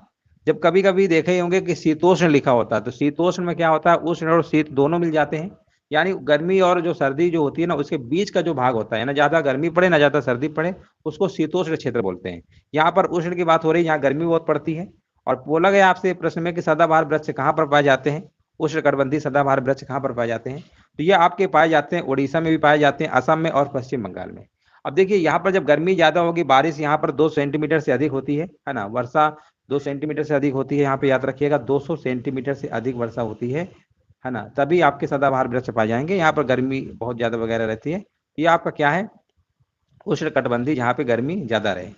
अगला प्रश्न है, निम्नलिखित में से कौन भारतीय मूल की फसल नहीं है। अब देखिए 4 फसल आपकी दी गई हैं, चावल, गन्ना, केला और मक्का। तो अगर हम बात करेंगे कि भारतीय मूल की फसल इनमें कौन सी नहीं है, तो यहाँ पर जो आपका मक्का लिखा हुआ है ना, मक्का यहाँ पर क्या होगा, राइट आंसर आपका यहाँ पर होगा। मक्का की अगर हम बात करेंगे, मक्का जो है इसका जो मूल स्थान है, उद्गम स्थल की बात करेंगे तो ये आपका दक्षिणी अमेरिका है। कौन सा है, दक्षिणी अमेरिका, याद रखिएगा दक्षिणी अमेरिका है आपका इसका उद्गम, तो इसलिए भारत मूल की फसल नहीं होगी, बाकी सब है आपकी। आगे हम बढ़ते हैं, निम्नलिखित में से कौन सा एक सुमेलित नहीं है। अब देखिए 4 विकल्प हैं और आपको बताना है इनमें से सुमेलित कौन सा नहीं है। ऑप्शन आपके दिए गए हैं, जीन संबंधन एवं पुनर्योगज, डीएनए प्रौद्योगिक, आनुवंशिक अभियंत्रण, गर्भस्थ शिशु में आनुवंशिक व्याधियां जांच हेतु निदान सूचक परीक्षण, एमनियोसेंटेस, और यहाँ पर जीवों में अंतर निर्मित समय पालक निकाय, बायोमास, ऐसा प्रक्रम जिसके द्वारा जीवित सूक्ष्म जीव जटिल पदार्थ को सरल अवयव में तोड़ते हैं उसे हम जैव निम्नीकरण कहते हैं। ये बात तो सही है। जैव निम्नीकरण होता क्या, ऐसे प्रक्रम जिसके द्वारा जीवित सूक्ष्म जीव जटिल पदार्थ को सरल अवयव में क्या करते हैं, तोड़ते हैं, ये तो बात सही है। अगर हम बात करते हैं जीवों में अंतर निर्मित समय पालक निकाय, बायोमास होता क्या है, बायोमास एक तरीके से जो आपके क्या कहते हैं, इंडस्ट्री वगैरह आपने देखा होगा, है ना, एक तरीके से आप यहाँ पर बात करेंगे बायोमास की, तो यहाँ पर जो आपका लिखा हुआ है जीवों में अंतर निर्मित समय पालक निकाय 56 नंबर, यही वाला आपके रंग दिया गया है ना। जीवित प्राणी जो होते हैं ना, जीवित प्राणी का जो इकाई क्षेत्र में संपूर्ण शुष्क भार होता है वही उसका जीव भार, बायोमास को जीव भार, तो आंसर आपका यहाँ पर क्या होगा, यही वाला आपका सही नहीं होगा, क्योंकि यहाँ पर जीवों में अंतर निर्मित समय पालक निकाय दे रखा है, ये आपका गलत हो जाएगा, बाकी सब आपके सही होंगे। अगला प्रश्न है, भारत का पहला रिमोट सेंसिंग सैटेलाइट छोड़ा गया था, है ना। यहाँ पर देखिए जब ऐसे प्रश्न आते हैं, सैटेलाइट छोड़ा गया था, वैसे तो सैटेलाइट आपके श्रीहरिकोटा से छोड़े जाते हैं, लेकिन यहाँ पर पहला रिमोट लगा दिया गया है, तो गलती से भी ऑप्शन नंबर डी मत लगाइएगा। यहाँ पर याद रखिएगा पहला रिमोट सेंसिंग सैटेलाइट जो छोड़ा गया था वो बैकानूर से छोड़ा गया था। ऑप्शन नंबर यहाँ पे 57 नंबर का आपका ए नंबर राइट आंसर आपका यहाँ पर होगा। हाँ, कब छोड़ा गया था, 1988 को छोड़ा गया था, याद रखिएगा 1988 को ये आपका छोड़ा गया था। प्रतिदीप्त नली में सामान्यतः सर्वाधिक प्रयोग होने वाली वस्तु कौन सी है, यहाँ पर आपको बताना है। प्रतिदीप्त नली में सामान्यतः सर्वाधिक प्रयोग होने वाली वस्तु कौन सी है, पारा वाष्प तथा आर्गन, मर्क्यूरिक ऑक्साइड तथा नियान, ये ऑप्शन आपके दिए गए हैं। और 58 नंबर का जो जवाब यहाँ पे आपका होगा, यहाँ पर पारा वाष्प तथा आर्गन। प्रतिदीप्त नली में सामान्यतः सर्वाधिक प्रयोग होने वाली वस्तु कौन सी है, पारा वाष्प और आर्गन। ऑप्शन आपका ए नंबर राइट आंसर आपका यहाँ पर होगा। हाँ, आर्गन आपकी अक्रिय गैस है, बिल्कुल बात सही है। निम्नलिखित में से कौन सा सत्य नहीं है, बहुत ही अच्छा प्रश्न है ये, और ये प्रश्न बहुत इंपॉर्टेंट है, इनमें से बताना है कौन सत्य नहीं है। अब देखिए फोटोग्राफी में क्या प्रयोग होता है, फोटोग्राफी में सिल्वर ब्रोमाइड प्रयोग होता है, ठीक है ना। देखो एक सिल्वर ब्रोमाइड होता है, एक सिल्वर नाइट्रेट होता है और एक सिल्वर आयोडाइड होता है, तीनों में थोड़ा थोड़ा अंतर है। अगर हम बात करते हैं सिल्वर नाइट्रेट की बात करते हैं, किसकी बात करते हैं, सिल्वर नाइट्रेट की अगर हम बात करते हैं, तो इसका आपने देखा होगा जब ओट वगैरह आप डाल के आते हैं तो इसकी जो स्याही होती है ना आपकी उंगली में लगाई जाती है, जो कि 72 घंटों के अंदर तक आपकी मिटती नहीं है। तो सिल्वर नाइट्रेट का यूज किया जाता है जब आप वोट वगैरह डाल के आते हैं, वोटिंग करके आते हैं चुनाव में, तब तो उसमें यूज किया जाता है सिल्वर नाइट्रेट। सिल्वर ब्रोमाइड का यूज किया जाता है फोटोग्राफी में। एक होता है सिल्वर आयोडाइड, क्या होता है, एक होता है आपका सिल्वर आयोडाइड होता है, देखिए थोड़ा थोड़ा अंतर है, आयोडाइड। जो सिल्वर आयोडाइड होता है ना उसका प्रयोग हम करते हैं कृत्रिम वर्षा में करते हैं, किसका करते हैं, कृत्रिम वर्षा, यानी हमें आर्टिफिशियल बारिश चाह रहे हैं कृत्रिम वर्षा कराने में, तो उसमें यूज किया जाता है सिल्वर आयोडाइड का। तो यहाँ पर जो विकल्प लिखा था कौन सही नहीं है, तो लिखा था पोटेशियम क्लोरेट रसायन कृत्रिम में प्रयुक्त होता है कृत्रिम वर्षा में, तो यही वाला आपका सही नहीं होगा, बाकी सब आपके सही होंगे। तो याद रखिएगा सिल्वर ब्रोमाइड, सिल्वर नाइट्रेट और सिल्वर आयोडाइड, तीनों का मतलब समझ लीजिए कहाँ किसका यूज होना है, कंफ्यूज बिल्कुल नहीं होना है। तो ऑप्शन नंबर यहाँ पे सी नंबर आपका क्या होगा, सही आपका नहीं है। अगला प्रश्न है, नीचे दिए गए पदार्थों का उनके घनत्व के अवरोही क्रम में व्यवस्थित करिए। अवरोही क्रम का मतलब होता है घटते क्रम में, यानी बड़े से छोटा। अब यहाँ पर आपका 60 नंबर का जवाब क्या होना चाहिए? 60 नंबर में देखिए, घनत्व की दृष्टि से अगर हम बात करेंगे, डेंसिटी डेंसिटी मतलब घनत्व होता है, और उसके हिसाब से अगर हम बात करेंगे घटते क्रम में, तो सोना का डेंसिटी क्या होता है? सबसे ज्यादा होता है, 19.3 होता है। सोना के बाद आपका किसका आएगा? पारा आएगा, फिर आपका इस्पात आएगा। आंसर आपका क्या होगा? विकल्प नंबर यहाँ पे राइट आंसर आपका यहाँ पर होगा। सोना का सबसे ज्यादा होता है, फिर पारा का, फिर ये इस्पात का। ठीक है ना? तो अवरोही क्रम का मतलब होता है घटते क्रम में, ज्यादा, फिर उससे कम, फिर उससे कम, फिर उससे कम। निम्नलिखित में से कौन सा सुमेलित नहीं है? 61 नंबर में आपको बताना है। देखिए, अस्थि अध्ययन जो हड्डी होता है, अस्थि मतलब हड्डी होता है, और अस्थि से आपका ऑस्टियोलॉजी बनता है। क्या बनता है? ऑस्टियोलॉजी। ये तो कंफर्म हो गया कि ये तो आपका सुमेलित है, ये आपका है ना? अगर हम फफूंदी अध्ययन की बात करेंगे, तो फफूंदी अध्ययन आपका ये माइकोलॉजी है, जिसे आप कवक कहते हैं। फफूंदी को ही बोलते हैं कवक। कवक अध्ययन किसके अंतर्गत किया जाता है? कवक आप कहते हैं ना, माइकोलॉजी के अंतर्गत। मत्स्य अध्ययन जो आपका होता है ना, मत्स्य जो अध्ययन होता है मछली वाला, तो ये जो आपका होता है इक्थियोलॉजी होता है, हर्पेटोलॉजी नहीं होता, इक्थियोलॉजी होता है। यहाँ पे लिख दे रहे हैं इक्थियो, है ना, इक्थियो, ये आपका होता है। इक्थियोलॉजी आपका होता है, ये आपका मछली संबंधित होता है, इक्थियोलॉजी। बट यहाँ पर तो इन्होंने हर्पेटोलॉजी लिख रखा है। पक्षी अध्ययन आप जानते ही, ये ऑर्निथोलॉजी होता है। तो ऑप्शन नंबर आपको लगाना पड़ेगा विकल्प नंबर सी, यही वाला आपका सुमेलित नहीं है। हाँ, 61 नंबर का सी जिनका भी आ रहा है, बिल्कुल सही जवाब है।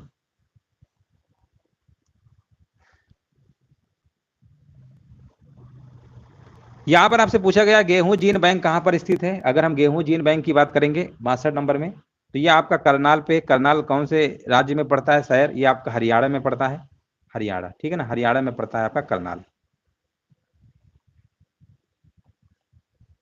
अगला प्रश्न है, निम्न में से कौन सा कथन आपका असत्य है? देखिए, असत्य वाला प्रश्न आपको बताना है। और यहाँ पर लिखा हुआ लोलक की कालावधि द्रव्यमान के ऊपर निर्भर करती है ना? और यहाँ पर आपका लिखा हुआ क्रिस्टली 2 लित्र इलेक्ट्रॉनिक व लोलक घड़ी में प्रयुक्त यंत्र है। घड़ी के स्फटिक क्रिस्टल दाब विद्युत प्रभाव पर आधारित है। जेट इंजन रैखिक संवेग संरक्षण सिद्धांत पर आधारित है। तो देखिए, 63 नंबर में अगर आप ध्यान से देख रहे होंगे, तो ये तो आपका सही है। जेट इंजन भी आपका रैखिक संवेग संरक्षण पर आधारित आपका होता है। घड़ी के स्फटिक क्रिस्टल दाब विद्युत, है ना, क्रिस्टल जो होते हैं दाब विद्युत प्रभाव, है ना, बिल्कुल सही है, ये भी आपका आधारित होते हैं। और क्रिस्टली 2 लित्र इलेक्ट्रॉनिक व लोलक घड़ी में प्रयुक्त होते हैं, ये भी सही है। यहाँ पर लिखा ना, लोलक की जो काल अवधि होती है द्रव्यमान के ऊपर निर्भर करती है। देखिए, द्रव्यमान नहीं, इसका अगर हम फार्मूला की बात करते हैं, तो आपका होता है टी बराबर 2 पाई √L/G होता है। इसमें आप बताइए कहीं आपको, जो इसका जो काल अवधि है, टाइम पीरियड, लंबाई पे डिपेंड करता है, ना कि द्रव्यमान पे, लेंथ पे डिपेंड करता है। इसका फार्मूला ही होता है टी बराबर 2 पाई √L/G। इसलिए पहला ही विकल्प आपके यहाँ पर गलत दिया गया है। निम्न में से कौन सा कथन आपका असत्य है? असत्य वाला आपको देखिए बताना है, जो आपका गलत है। लिखा हुआ है पानी घनत्व तो 4 डिग्री सेल्सियस पर अधिकतम होता है। प्रश्न ने बहुत बार कराया है कि 4 डिग्री पर अधिकतम होता है, बात सही है। और जब घनत्व तो अधिक होता है, तो उसका जो आयतन होता है वो न्यूनतम होता है। क्योंकि आपने पढ़ा होगा घनत्व बराबर फार्मूला क्या होता है? घनत्व बराबर होता है डेंसिटी इक्वल टू क्या होता है? द्रव्यमान बटे आयतन होता है। द्रव्यमान बटे आयतन होता है ना? और हम कह सकते हैं कि घनत्व और जो आयतन होता है एक दूसरे के इनवर्सली प्रोपोर्शनल होते हैं। ये बढ़ेगा तो आयतन घटेगा, आयतन ज्यादा होगा तो घनत्व कम होगा, एक दूसरे के विपरीत होते हैं। जब भी कभी आपसे कहेगा कि पानी का जो आयतन है 4 डिग्री सेल्सियस पर न्यूनतम होता है, तो समझिए बात सही है। घनत्व की बात करेंगे, घनत्व अधिकतम बोलेगा, इसलिए इसमें कंफ्यूज नहीं होना है। बहुत सारे लोग 4 डिग्री सेल्सियस टेम्परेचर तो पढ़ लेते हैं, अधिकतम न्यूनतम ये नहीं समझ पाते कि किस में होता है। घनत्व में बात करेंगे अधिकतम, और आयतन में न्यूनतम। जब बर्फ पिघलती है तो उसका आयतन क्या होगा? बढ़ेगा, है ना? देखिए, जब बर्फ पिघलती है तो क्या उसका आयतन जो है आपका बढ़ेगा? बताइए। देखिए, जब भी बर्फ पिघलेगी उसका आयतन कम होगा, बढ़ता कहाँ है? घटेगा। बर्फ पिघलेगी तो उसका जो एरिया है वो कम होगा ना। मान लीजिए बर्फ का एक टुकड़ा बहुत बड़ा है, धीरे धीरे घुलेगा तो बर्फ छोटी होगी कि बड़ी होगी? ये तो सरासर गलत लिख रखा है, यही वाला आपका गया है, गलत है, बाकी सब आपके सही है। अगला प्रश्न बताइए, निम्न में से कौन सी यांत्रिक तरंग है? यांत्रिक तरंगों में देखिए 2 प्रकार की होती हैं। एक तो आपकी अनुप्रस्थ होती है ना, एक आपकी अनुदैर्ध्य होती है ना? अनुप्रस्थ अनुदैर्ध्य तरंग आपने पढ़ा होगा। तो अनुप्रस्थ और अनुदैर्ध्य, तो यहाँ पर आप देखिए कौन सा है। हाँ, अनुप्रस्थ अनुदैर्ध्य। और देखिए, यांत्रिक तरंगों के चलने के लिए माध्यम की जरूरत तो आपको पड़ती है ना, माध्यम की। तो यहाँ पर आपको ऑप्शन सबसे बढ़िया लगा दीजिए डी नंबर। ध्वनि तरंगे भी आपका यांत्रिक तरंगों की कैटेगरी में ही आएंगी। प्रकाश तरंगों के लिए माध्यम की आवश्यकता नहीं होती है। अच्छा, एक प्रश्न इसमें और पूछा जाता है, बता दे रहे हैं। एक पूछा जाता है अनुप्रस्थ तरंगे, हाँ ना, प्रकाश, ऐसे पूछेगा प्रकाश तरंगे किस प्रकार की तरंगे होती हैं? तो ये अनुप्रस्थ होती है, प्रकाश अनुप्रस्थ होती है। और ध्वनि तरंगों की बात करेंगे तो अनुदैर्ध्य, है ना, अनुदैर्ध्य किस प्रकार की होती है, अनुदैर्ध्य। अब इसको देखो याद करने का ट्रिक है, यहाँ पर धा आ रहा है, यहाँ पे धा आ रहा है, तो ध्वनि तरंगों की जब बात होगी अनुदैर्ध्य तरंग समझ लीजिएगा। और प्रकाश तरंगे जो होती है अनुप्रस्थ की टाइप की होती है। तो ये भी प्रश्न पूछा जाता है कि प्रकाश तरंगे किस प्रकार की तरंगे हैं, अनुप्रस्थ तरंगे, अनुदैर्ध्य तरंगे हैं, प्रकाश तरंगे, इस तरीके से ऑप्शन दिया होगा। तो प्रकाश तरंगे अनुप्रस्थ टाइप की होती हैं और ध्वनि तरंगे अनुदैर्ध्य टाइप की होती है, ये भी आपको याद रखना है। यहाँ पर आपको बताना है इनमें से कौन सा रासायनिक परिवर्तन भौतिक परिवर्तन दो प्रकार के आपने पढ़ा ही होगा। बोला गया कौन सा उदाहरण है 66 नंबर की अगर हम बात करेंगे तो यहाँ पर जो आपका लिखा है ना बर्फ का गलना, है ना, बर्फ का गलना ही क्या है आपका, ये आपका क्या है, रासायनिक परिवर्तन आपका हो जाएगा।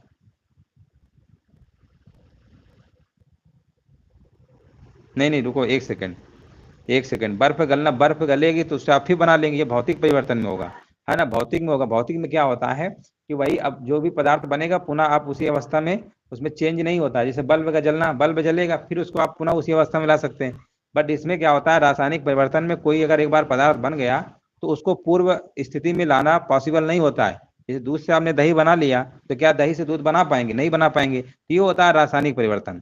तो यहाँ पर जो आपका है ना दुग्ध का स्कंदन, दुग्ध का जो स्कंदन होता है यही आपका क्या होता है, रासायनिक परिवर्तन है। यानी यहाँ पर उपरोक्त सभी नहीं होगा, है ना, 66 नंबर का बी नंबर होगा। ये सब तो आपके भौतिक परिवर्तन है, ये भी आपका फिजिकल चेंज है, भौतिक परिवर्तन, ये भी फिजिकल चेंज है, भौतिक परिवर्तन, ये आपका रासायनिक परिवर्तन है, केमिकल चेंज। यहाँ पर आपको बताना इनमें से कौन सा सुमेलित नहीं है, हाइग्रोमीटर, हाइड्रोमीटर, फोटोमीटर और पोटेंशियोमीटर। अब कंफ्यूजन बहुत होता है हाइग्रोमीटर और हाइड्रोमीटर में, इन दोनों में कंफ्यूजन कैसे पता करेंगे, देखो हाइड्रो और हाइग्रो में हम बात करेंगे, है ना। बोला कौन सा सुमेलित नहीं है, तो पहली बात तो देखो हाइड्रो में यहाँ पे आप देख रहे हैं ड्रा, यहाँ पर द्रव में भी ड्रा, इन दोनों को देखिए नीचे वाला मंत्रा, है ना, दोनों का सेम है। तो आप समझ जाइएगा कि द्रवों घनत्व है ना। और इसमें भी सापेक्षिक आर्द्रता लिखी, ये भी आर्द्रता है, तो इसमें थोड़ा कंफ्यूजन होता है आर्द्रता और घनत्व है। तो आप ऐसे याद रखिए कि जब हाइग्रोमीटर की बात होती है, हाइग्रोमीटर की एक याद कर लीजिए नहीं तो बहुत कंफ्यूजन होता है।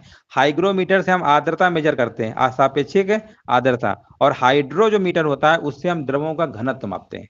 हाइड्रोमीटर से घनत्व यानी डेंसिटी मापा जाता है और आर्द्रता जो होती है वो आपकी हाइग्रोमीटर से मापी जाती है। ये दोनों तो आपके सही है, ये दोनों आपके सही है। फोटोमीटर है, एक पोटेंशियोमीटर है। तो यहाँ पर अगर हम बात करते हैं फोटोमीटर से, चलो फोटो से पता ही चल रहा है कि प्रकाश की चमक शक्ति नापेंगे, बट पोटेंशियोमीटर से वायु की चाल कब से मापने लगे, पोटेंशियोमीटर से यहाँ पर क्या होगा, वायु की चाल जो होती है ना एनीमोमीटर से मापते हैं। वायु की चाल किससे मापा जाता है, एनीमोमीटर, यहाँ लिख दे रहे हैं एनीमोमीटर, एनीमोमीटर, एनीमोमीटर से वायु की चाल मापते हैं। पोटेंशियोमीटर जो आपका होता है ना ये तो वोल्टेज मापता है ना, वोल्टेज मापता है, ये विभवांतर जिसे कहते हैं। अगला प्रश्न है इनमें से कौन सा कथन आपका सही नहीं है, लिखा हुआ है दूरदृष्टि दोष, दूरदृष्टि में प्रतिबिंब जो होता है रेटिना के पीछे बनता है, कौन सा सही नहीं है ये आपको बताना है। तो दूरदृष्टि में प्रतिबिंब रेटिना के पीछे बनता है, ये तो सही है आपका, है ना, ये तो सही है। वॉशिंग मशीन व दूध से मक्खन निकालने की जो मशीन होती है आप केंद्रीय बल के सिद्धांत पर कार्य करती है। आप केंद्रीय बल यानी केंद्र के बाहर बल लगता है, एक होता है आपका अब केंद्रीय बल होता है ना। यहां पर याद रखिएगा अपकेंद्री बल केंद्र से बाहर और केंद्र की ओर जब लगता है उसे हम अभिकेंद्री बल लगते, अभिकेंद्री बल कहते हैं। अभिकेंद्री और अपकेंद्री में अंतर होता है, ये तो सही है। बोला गया कौन सही नहीं है 68 नंबर में, भारहीनता की अवस्था में मोमबत्ती की ज्वाला का आकार अधिक बड़ा होगा। देखिए भारहीनता की अवस्था में एक मोमबत्ती की जो ज्वाला का आकार होगा वो गोल हो जाता है, ठीक है ना, गोल हो जाता है। तो यहाँ पर क्या होगा, यहाँ पे आपका लिखा अधिक बड़ा होगा, नहीं, ऑप्शन नंबर यहाँ पे क्या होगा, सी नंबर आपका ये क्या सही नहीं है आपका, ठीक है ना।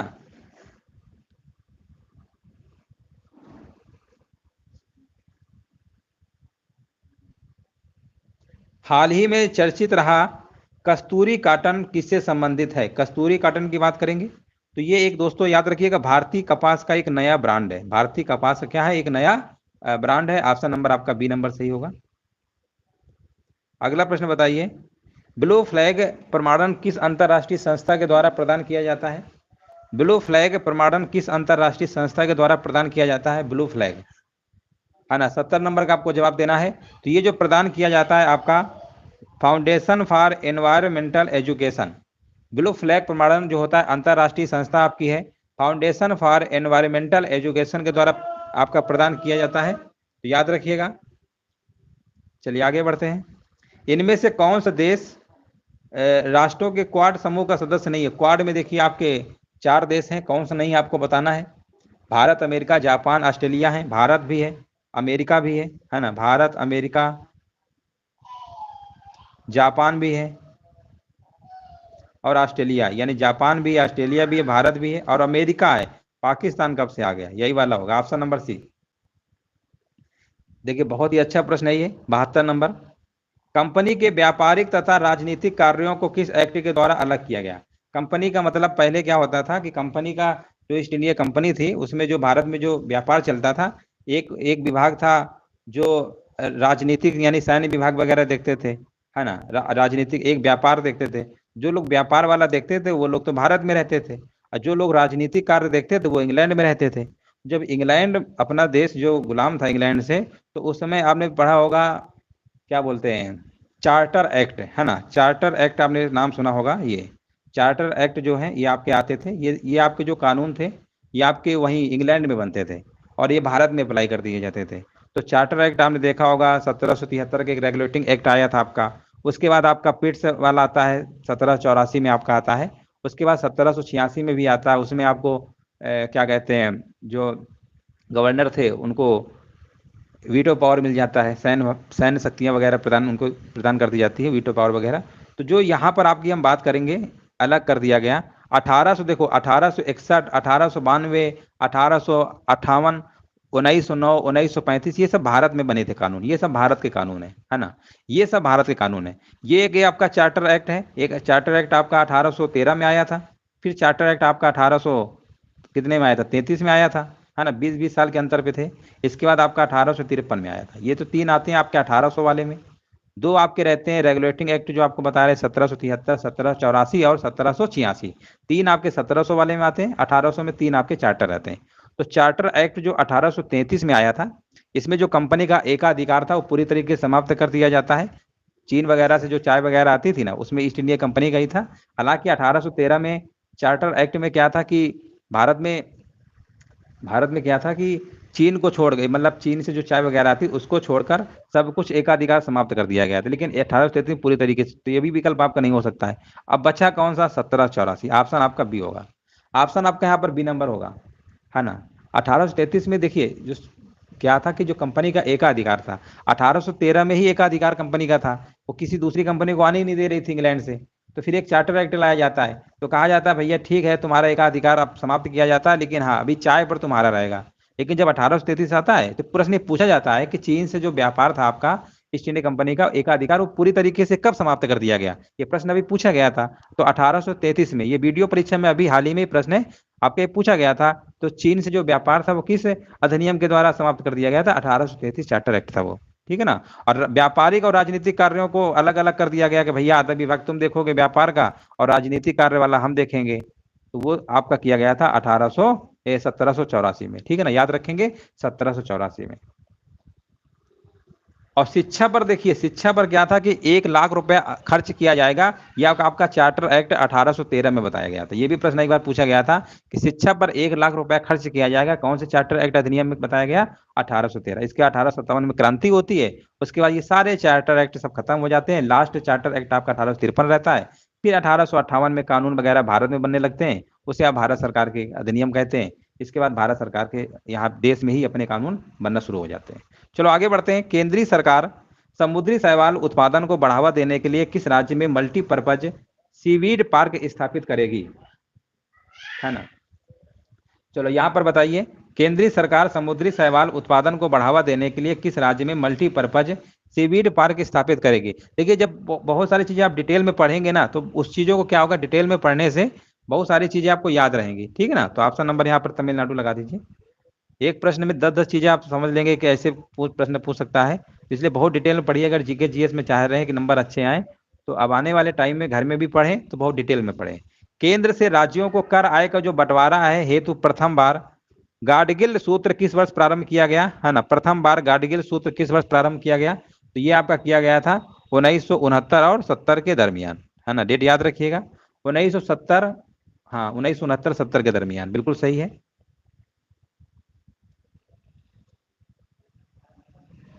चलिए आगे हम बढ़ते हैं।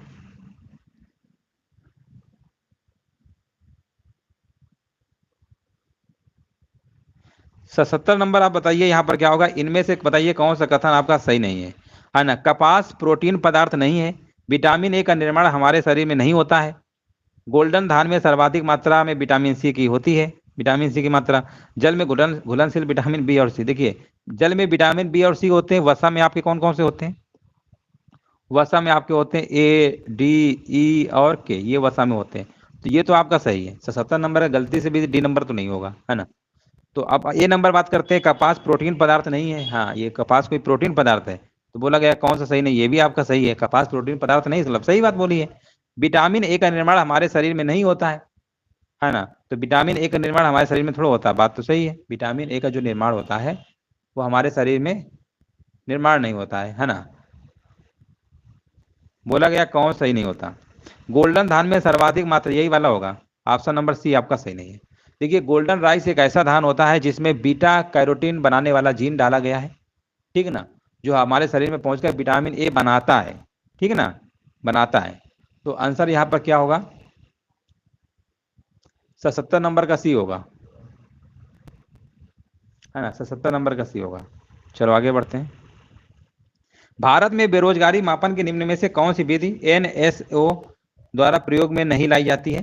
भारत में अगर हम बेरोजगारी की बात करेंगे तो यहाँ पर जो आपका लिखा ना, सामान्य प्रमुख स्तर, चालू दैनिक स्तर, चालू साप्ताहिक स्तर, ये तो आपकी लाई जाती है, लेकिन जो चालू मासिक स्तर पे लिखा है ये आपकी नहीं लाई जाती, ठीक है ना। तो यहाँ पर राइट आंसर क्या होगा, 78 नंबर का राइट आंसर आपका हो जाएगा। देखिए साप्ताहिक वाला भी आपका है, दैनिक वाला भी है, सामान्य प्रमुख स्तर, लेकिन मासिक वाला नहीं है, मंथली वाला आपका इसमें नहीं है। चलो आगे हम बढ़ते हैं। इनमें से कौन सा युग्म आपका सही सुमेलित नहीं है, बजट प्रारंभ है और ये वर्ष है। तो यहाँ पर देखिए आपको बताना है बजट, बजट के बारे में आपने पढ़ा ही होगा अच्छे से, तो बताइए बजट प्रारंभ और प्रारंभ वर्ष, यहाँ पे राइट आंसर आपका क्या होगा, निष्पादन बजट, आउटकम बजट, है ना, शून्य आधारित बजट और लिंग आधारित बजट।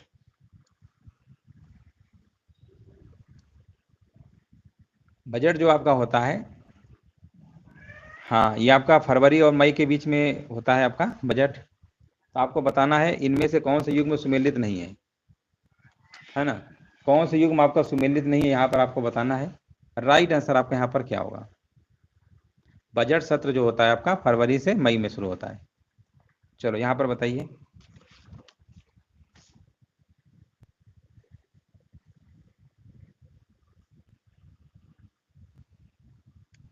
देखिए शून्य जो आधारित जो बजट है ना आपका, ये इसकी जो अवधारणा है वो आपकी आई थी 1970 में आई थी, कब आई थी, 1970 में आई थी, है ना, 1970 में आया था, याद रखिएगा, शून्य आधारित जो बजट आपका है, इसलिए यही वाला आपका आपका सुमेलित नहीं है, गलत है आपका, बाकी सब है, ठीक है ना। निष्पादन बजट 1968, आउटकम बजट 2005, लिंग आधारित बजट 2005, शून्य आधारित बजट आपका 1970 में आपका आया था, 1970 में आया था, याद रखिएगा। चलिए आगे हम बढ़ते हैं। इनमें से बताइए कौन सा अम्ल अंगूर एवं केले दोनों में प्रचुर मात्रा में पाया जाता है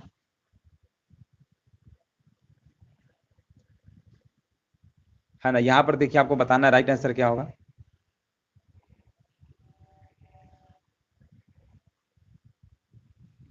निम्नलिखित में से कौन सा अम्ल अंगूर एवं केले दोनों में प्रचुर मात्रा में पाया जाता है, तो 80 नंबर का आपका जवाब हो जाएगा। देखिए टार्टेरिक एसिड जो आपका होता है ना, ये आपने अंगूर, इमली और केले में पाया जाता है, इमली में तो पाया ही जाता है, याद रखिएगा, अंगूर में भी पाया जाता है और केले में भी पाया जाता है। तो 80 नंबर का यहाँ पर बी नंबर आपका सही होगा। लैक्टिक एसिड आपने देखा होगा दूध दही में पाया जाता है, एस्टिक एसिड आपका सिरका में पाया जाता है, ठीक है ना, सिरका में, ये भी कई बार पूछा गया सिरका में कौन सा एसिड आपका होता है। अगला प्रश्न है, रेपो दर तथा रिवर्स रेपो दर भारतीय रिजर्व बैंक के किस विषय के तहत आते हैं।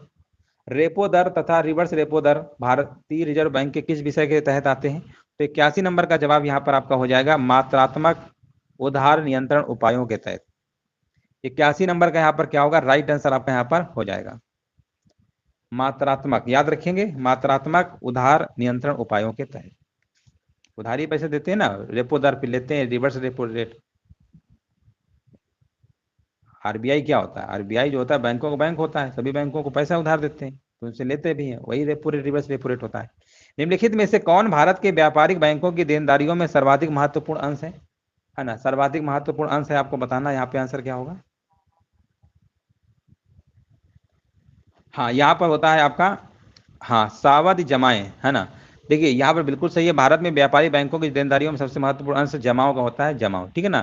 तो सावधि जमाएं बोलेंगे, जमा के तहत जो पैसा होता है ना, जमा, सावधि जमा बोलते हैं उसे। हाँ दूसरे स्थान पे आपका बचत बैंक है, तीसरे में आपका मांग जमाएं होती है, ठीक है ना। तो सावधि जमाएं यहाँ पर क्या होगा, बिल्कुल करेक्ट आंसर आपका होगा। इनमें से बताइए कौन सा कथन आपका असत्य है ना। असत्य वाला आपको बताना है। 83 नंबर का जवाब यहाँ पर क्या होगा, इटावा पायलट परियोजना अल्बर्ट मायर के मार्गदर्शन से 1948 में प्रारंभ की गई, सही है। राष्ट्रीय वनीकरण एवं पारिस्थितिक विकास बोर्ड की स्थापना भारत सरकार द्वारा 1992 में की गई, ये भी सही है। उत्तर प्रदेश राज्य उच्च शिक्षा परिषद की स्थापना 1995 में की गई, ये भी सही है। ब्लू बॉक्स से सब्सिडी संयुक्त राष्ट्र से संबंधित है, ये आपका गलत है। जो देखिए ग्रीन बॉक्स हो, ब्लू बॉक्स हो, एम्बर बॉक्स हो, है ना, ये सब आपके किससे संबंधित हैं? यहाँ पर जो आपका लिखा ना संयुक्त राष्ट्र से नहीं, ये आपका हो जाएगा विश्व व्यापार संगठन से संबंधित है, WTO जिसे वर्ल्ड ट्रेड ऑर्गेनाइजेशन कहते हैं, उससे संबंधित है। इसलिए ऑप्शन नंबर आपका यहाँ पर डी नंबर आपका बिल्कुल करेक्ट आंसर आपका यहाँ पर हो जाएगा। इनमें से कौन सा असत्य है आपको बताना, 84 नंबर में। देखिए कार बैटरियों में लिखा हुआ ना विद्युत अपघट्य के रूप में हाइड्रोक्लोरिक एसिड का प्रयोग किया। देखिए जो कार की बैटरियां होती हैं उसमें भी प्रश्न बहुत बार करा है, HCl नहीं होता उसमें, आपको होता है सल्फ्यूरिक एसिड यानी H2SO4। सल्फ्यूरिक एसिड का फार्मूला क्या होता है, H2SO4। तो जो कार की बैटरियां में लिखा है ना, तो उसमें याद रखिएगा H2SO4 प्रयोग किया था। ये प्रश्न कई बार एग्जामों में इस टाइप के पूछे भी गए हैं। तो आंसर आपका यहाँ पर क्या होगा, आपका ए नंबर राइट आंसर आपका हो जाएगा। कौन सा सूचकांक भारत में गरीबी मापन हेतु सर्वाधिक उपयुक्त है ना। गरीबी अगर सूचकांक के लिए बात करेंगे तो यहाँ पर जो आपका है ऑप्शन नंबर बी, गरीबी आयामी, है ना, बहुआयामी गरीबी सूचकांक। यहाँ पर पूछा गया था आपसे गरीबी मापन हेतु कौन सा उपयुक्त है, तो बहुआयामी गरीबी सूचकांक, बहुआयामी। हाँ इसमें बहुत सारे लोग मानव विकास सूचकांक मार देते हैं, तो याद रखिए कि वो वाला नहीं है, बहुआयामी गरीबी सूचकांक है। ऑप्शन नंबर आपका बी नंबर बिल्कुल करेक्ट आंसर आपका यहाँ पर हो जाएगा।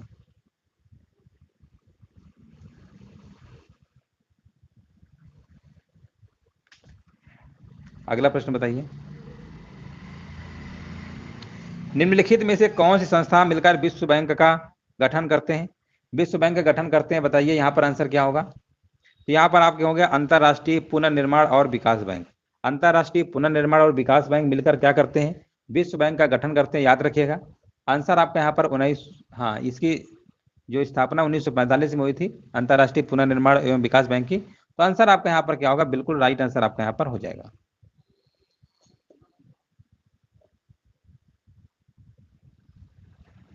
एक सेकेंड, अच्छा ये मिलान करने वाले थे क्या?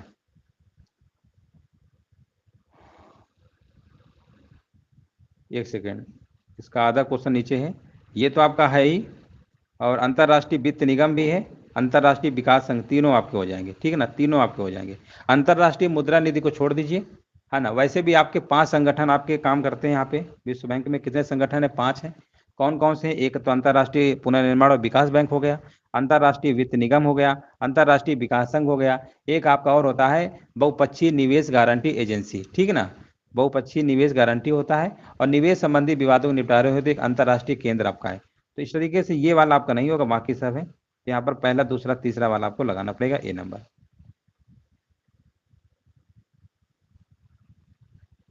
यहाँ पर आपको बताना है इनमें से कौन सा एक पारितंत्र इकोसिस्टम शब्द का सर्वोत्कृष्ट वर्णन है ना। यहाँ पर आपको बताना है इकोसिस्टम से है, हाँ हाँ बिल्कुल सही है। 1945 था आपका वो अंतर्राष्ट्रीय पुनर्निर्माण एवं विकास बैंक। चलो यहाँ पर बताइए इनमें से कौन सा एक पारितंत्र शब्द का सर्वोत्कृष्ट वर्णन है, 89 नंबर में आपको बताना है। हाँ तो यहाँ पर आपका आंसर क्या होगा, हाँ जीवों का समुदाय और साथ ही वह पर्यावरण जिसमें वो रहते हैं, है ना, ऑर्गेनिज्म। ऑप्शन नंबर यहाँ पर क्या होगा, राइट आंसर आपका यहाँ पर हो जाएगा।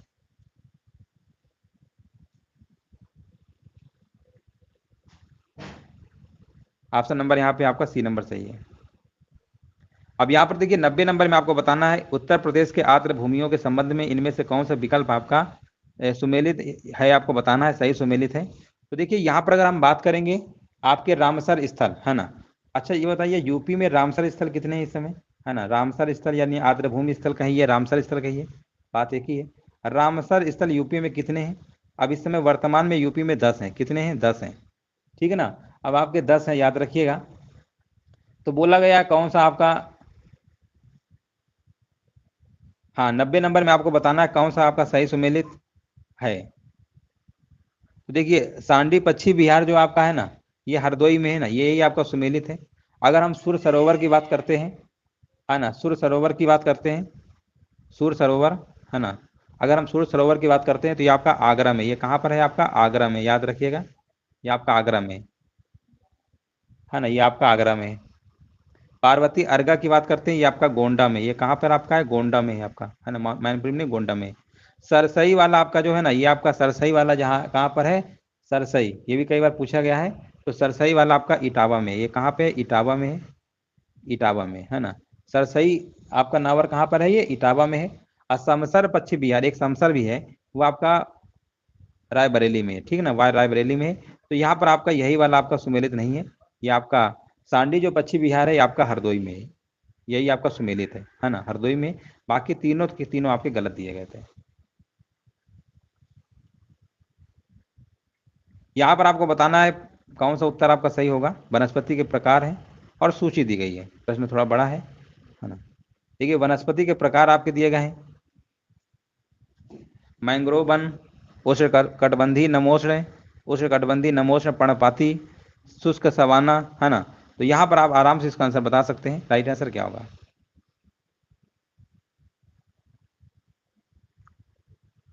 देखिए यहाँ पर मैंग्रोव तो आपका उड़ीसा हो जाएगा ना, ए का पहला।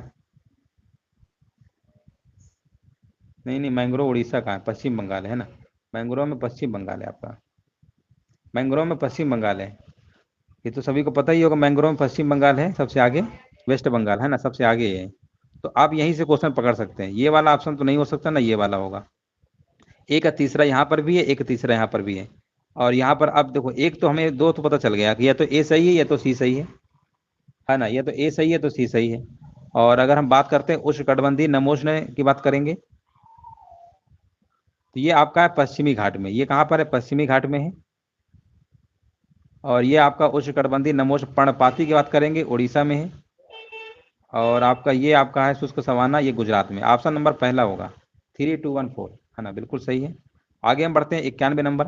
निम्नलिखित ग्रीन हाउस गैसों में से किस एक का उत्सर्जन जो है पूर्णतया मानवोद्भवी है ना। किस, यहाँ पर बताइए, ग्रीन गैसों में किस एक का उत्सर्जन जो है पूर्णतया मानवोद्भवी है? क्लोरोफ्लोरोकार्बन, जिसे सीएफसी कहते हैं, आप सीएफसी कहते हैं, methane, nitrous oxide, hydrogen sulphide. 92 number का आंसर क्या होगा? हाँ यहाँ पर आपका सीएफसी होगा, बिल्कुल सही है, 92 नंबर का ए नंबर आपका सही होगा, है ना। सीएफसी इसका पूर्णतया इसका उत्पादन जो है मानव के द्वारा ही होता है, याद रखिएगा। यहाँ पे राइट आंसर आपका यहाँ पर सही हो जाएगा। इसका आपने देखा होगा ना उत्सर्जन, एसी वगैरह, फ्रिज, इन सब, अग्निशमन यंत्र, इन सब से होता है। तो सीएफसी यहाँ पे आपका सही होगा। मानवोद्भवी लिखा है ना, मानव से उत्पन्न, यानी ऑप्शन नंबर सीएफसी वाला होगा, याद रखिएगा। अच्छा प्रश्न था आपका ये। इनमें से यहाँ पर बताइए किससे जलवायु परिवर्तन का क्रायोजेनिक संकेतक प्राप्त किया जाता है? यहाँ पर आपको बताना है किससे जलवायु परिवर्तन का क्रायोजेनिक संकेतक प्राप्त किया जाता है, याद रखिएगा। इसका आंसर आपका हो जाएगा आइस कोर। आइस कोर के पिघलने से जलवायु परिवर्तन का क्रायोजेनिक संकेतक प्राप्त किया जाता है, याद रखेंगे। ऑप्शन नंबर आपका ए सही है। इनमें से कौन सा एक हिमालयी वनों का वृक्ष नहीं है? यहाँ पर आपको बताना है कौन सा एक हिमालयी वनों का वृक्ष नहीं है। आबनूस, भारतीय भुर्ज, स्प्रूस और व्हाइट विलो लिखा हुआ ऑप्शन आपको दिए गए हैं। तो यहाँ पर आपका जो स्प्रूस है, भारतीय भुर्ज है, व्हाइट विलो है, ये सब आपके, बट आपका यहाँ पर जो आबनूस लिखा हुआ है ना, ये नहीं होगा, है ना। आबनूस यहाँ पर आपका नहीं होगा। आबनूस जो होता है हिमालयी वनों का वृक्ष ना होकर, ये भारत के पश्चिमी घाट का वृक्ष है। कौन से घाट का है? पश्चिमी घाट का वृक्ष है, याद रखिएगा, ये पश्चिमी घाट का आपका वृक्ष है, हाँ ना। इसका उपयोग हम फर्नीचर, इमारत आदि में करते हैं, आबनूस का। तो ऑप्शन नंबर आपका ए होगा। निम्नलिखित कथनों पर देखिए आपको विचार करना है, आपको बताना राइट आंसर यहाँ पर क्या होगा। लिखा हुआ है एशियाई शेर प्राकृतिक रूप से सिर्फ भारत में पाया जाता है। दो कुबड़ वाला ऊंट प्राकृतिक रूप से सिर्फ भारत में पाया जाता है। एक सींग वाला गैंडा प्राकृतिक रूप से भारत में पाया जाता है। इनमें आपको बताना है कौन सा कथन आपका सही होगा। 95 नंबर की अगर हम बात करेंगे तो यहाँ पर जो 95 नंबर का लिखा हुआ है ना, पहला विकल्प को ध्यान से देखिए। एशियाई शेर जो है प्राकृतिक रूप से सिर्फ भारत में पाए जाते हैं, ये बात सही है। तो केवल पहला वाला आपका यहाँ पर क्या होगा, सही होगा, है ना, बिल्कुल सही है।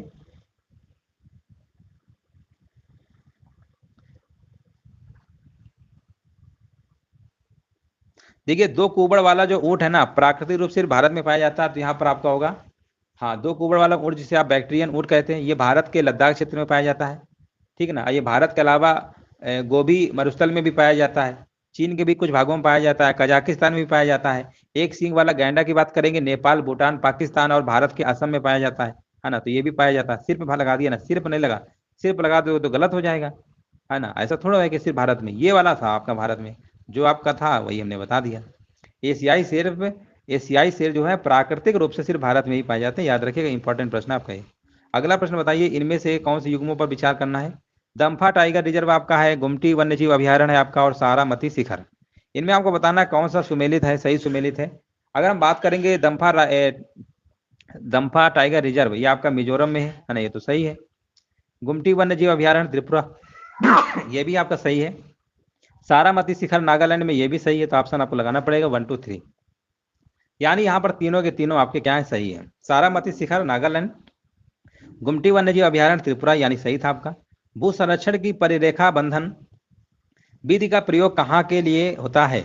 भू संरक्षण की परिरेखा बंधन विधि का प्रयोग कहाँ के लिए होता है ना, यहाँ पर आपको बताना। तो ये आपका होता है, लिखा प्रबल पवन क्रिया के अधीन मरु उद्यान में होता है, या नदी प्रवाहों के सन्निकट का बाढ़ग्रस्त होने वाला निम्न समतल मैदान में होता है, या अवतरण को बढ़कर फैलने की संभावना से युक्त गुल्म भूमि लिखा हुआ है। तो यहाँ पर दोस्तों जो आंसर आपका होगा, भू संरक्षण की जो परिरेखा बंधन विधि है, इसका जो प्रयोग होता है पर्वतीय ढालों के सहारे मृदा संरक्षण हेतु करते हैं, इसलिए आंसर आपका यहाँ पर कोई भी सही नहीं होगा। ऑप्शन आपका जाएगा उपयुक्त में से कोई नहीं। स्थायी विकास, यहाँ पर आपको देखिए बताना, स्थायी विकास किसके उपयोग के संदर्भ में अंतर पीढ़ीगत संवेदनशीलता की घटना है। स्थायी विकास अथवा यहाँ पर हम बात करेंगे अंतर पीढ़ीगत संवेदनशीलता की घटना है 98 का, तो आंसर आपका यहाँ पर होगा प्राकृतिक संसाधनों के।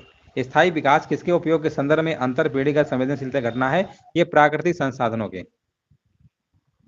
है ना। प्राकृतिक संसाधनों के यहाँ उपयोग में आपका अंतर पीढ़ीगत संवेदनशीलता का विषय होता है, याद रखिएगा। प्राकृतिक संसाधनों वाला सही है। 2011 की जनगणना के अनुसार शीर्ष शहरी जनसंख्या प्रतिशत वाला राज्य कौन सा है। अगर हम जनगणना की बात करेंगे और शीर्ष जनसंख्या के मामले में बात करेंगे, शीर्ष जनसंख्या प्रतिशत वाला राज्य कौन सा है, तो वह आपका कौन सा है, यहाँ पर आंसर आपका हो जाएगा हाँ, गोवा, बिल्कुल सही है। गोवा यहाँ पे क्या होगा, बिल्कुल करेक्ट आंसर आपका यहाँ पर हो जाएगा। शहरी जनसंख्या परसेंटेज के मामले में बात करेंगे तो गोवा आपका राइट आंसर आपका हो जाएगा। 2011 की जनगणना के अकॉर्डिंग न्यूनतम साक्षरता दर वाला केंद्र शासित प्रदेश कौन सा है।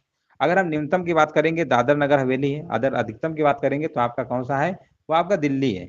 अगला प्रश्न आपसे पूछा भी गया है कि सर्वाधिक नगरीकरण वाला केंद्र शासित प्रदेश कौन सा है, 101 नंबर, तो आपका दिल्ली आपका हो जाएगा। उत्तर प्रदेश में बताइए इनमें से कौन सी जनजाति पाई जाती है ना। तो उत्तर प्रदेश में अगर हम बात करेंगे, ये जो जनजाति है ना, वो दीपावली को शोक पर्व के रूप में भी मनाती है, तो ये आपका कौन सा होगा, थारू। थारू जो आपका है उत्तर प्रदेश की अनुसूचित जनजाति है, ये गोरखपुर एवं तराई क्षेत्र में निवास करती है, याद रखिएगा।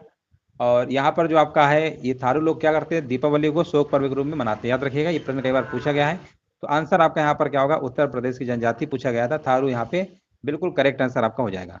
उत्तर प्रदेश के निम्नलिखित जिलों में से वर्ष 2011 की जनगणना के अनुसार किसमें जनसंख्या सबसे कम थी, है ना। अगर हम यूपी की बात करेंगे और सबसे कम जनसंख्या किसमें थी आपको बताना है, तो सबसे कम जनसंख्या आपकी थी महोबा में थी, है ना। बुंदेलखंड में पड़ता है आपका, ये सारे के सारे आपके जिले बुंदेलखंड के ही है। यहाँ पे महोबा क्या होगा, बिल्कुल करेक्ट आंसर आपका यहाँ पर आपका आंसर हो जाएगा, ठीक है ना। महोबा यहाँ पे बिल्कुल करेक्ट आंसर आपके यहाँ पर हो जाएगा। तो इस तरीके से जो आपके 50 प्रश्न थे कंप्लीट हो चुके हैं। और ये क्लास जो है डेली आपकी चलती है सुबह 11 बजे, है ना। ये क्लास आपकी डेली चलती है, सुबह 11 बजे चलती है।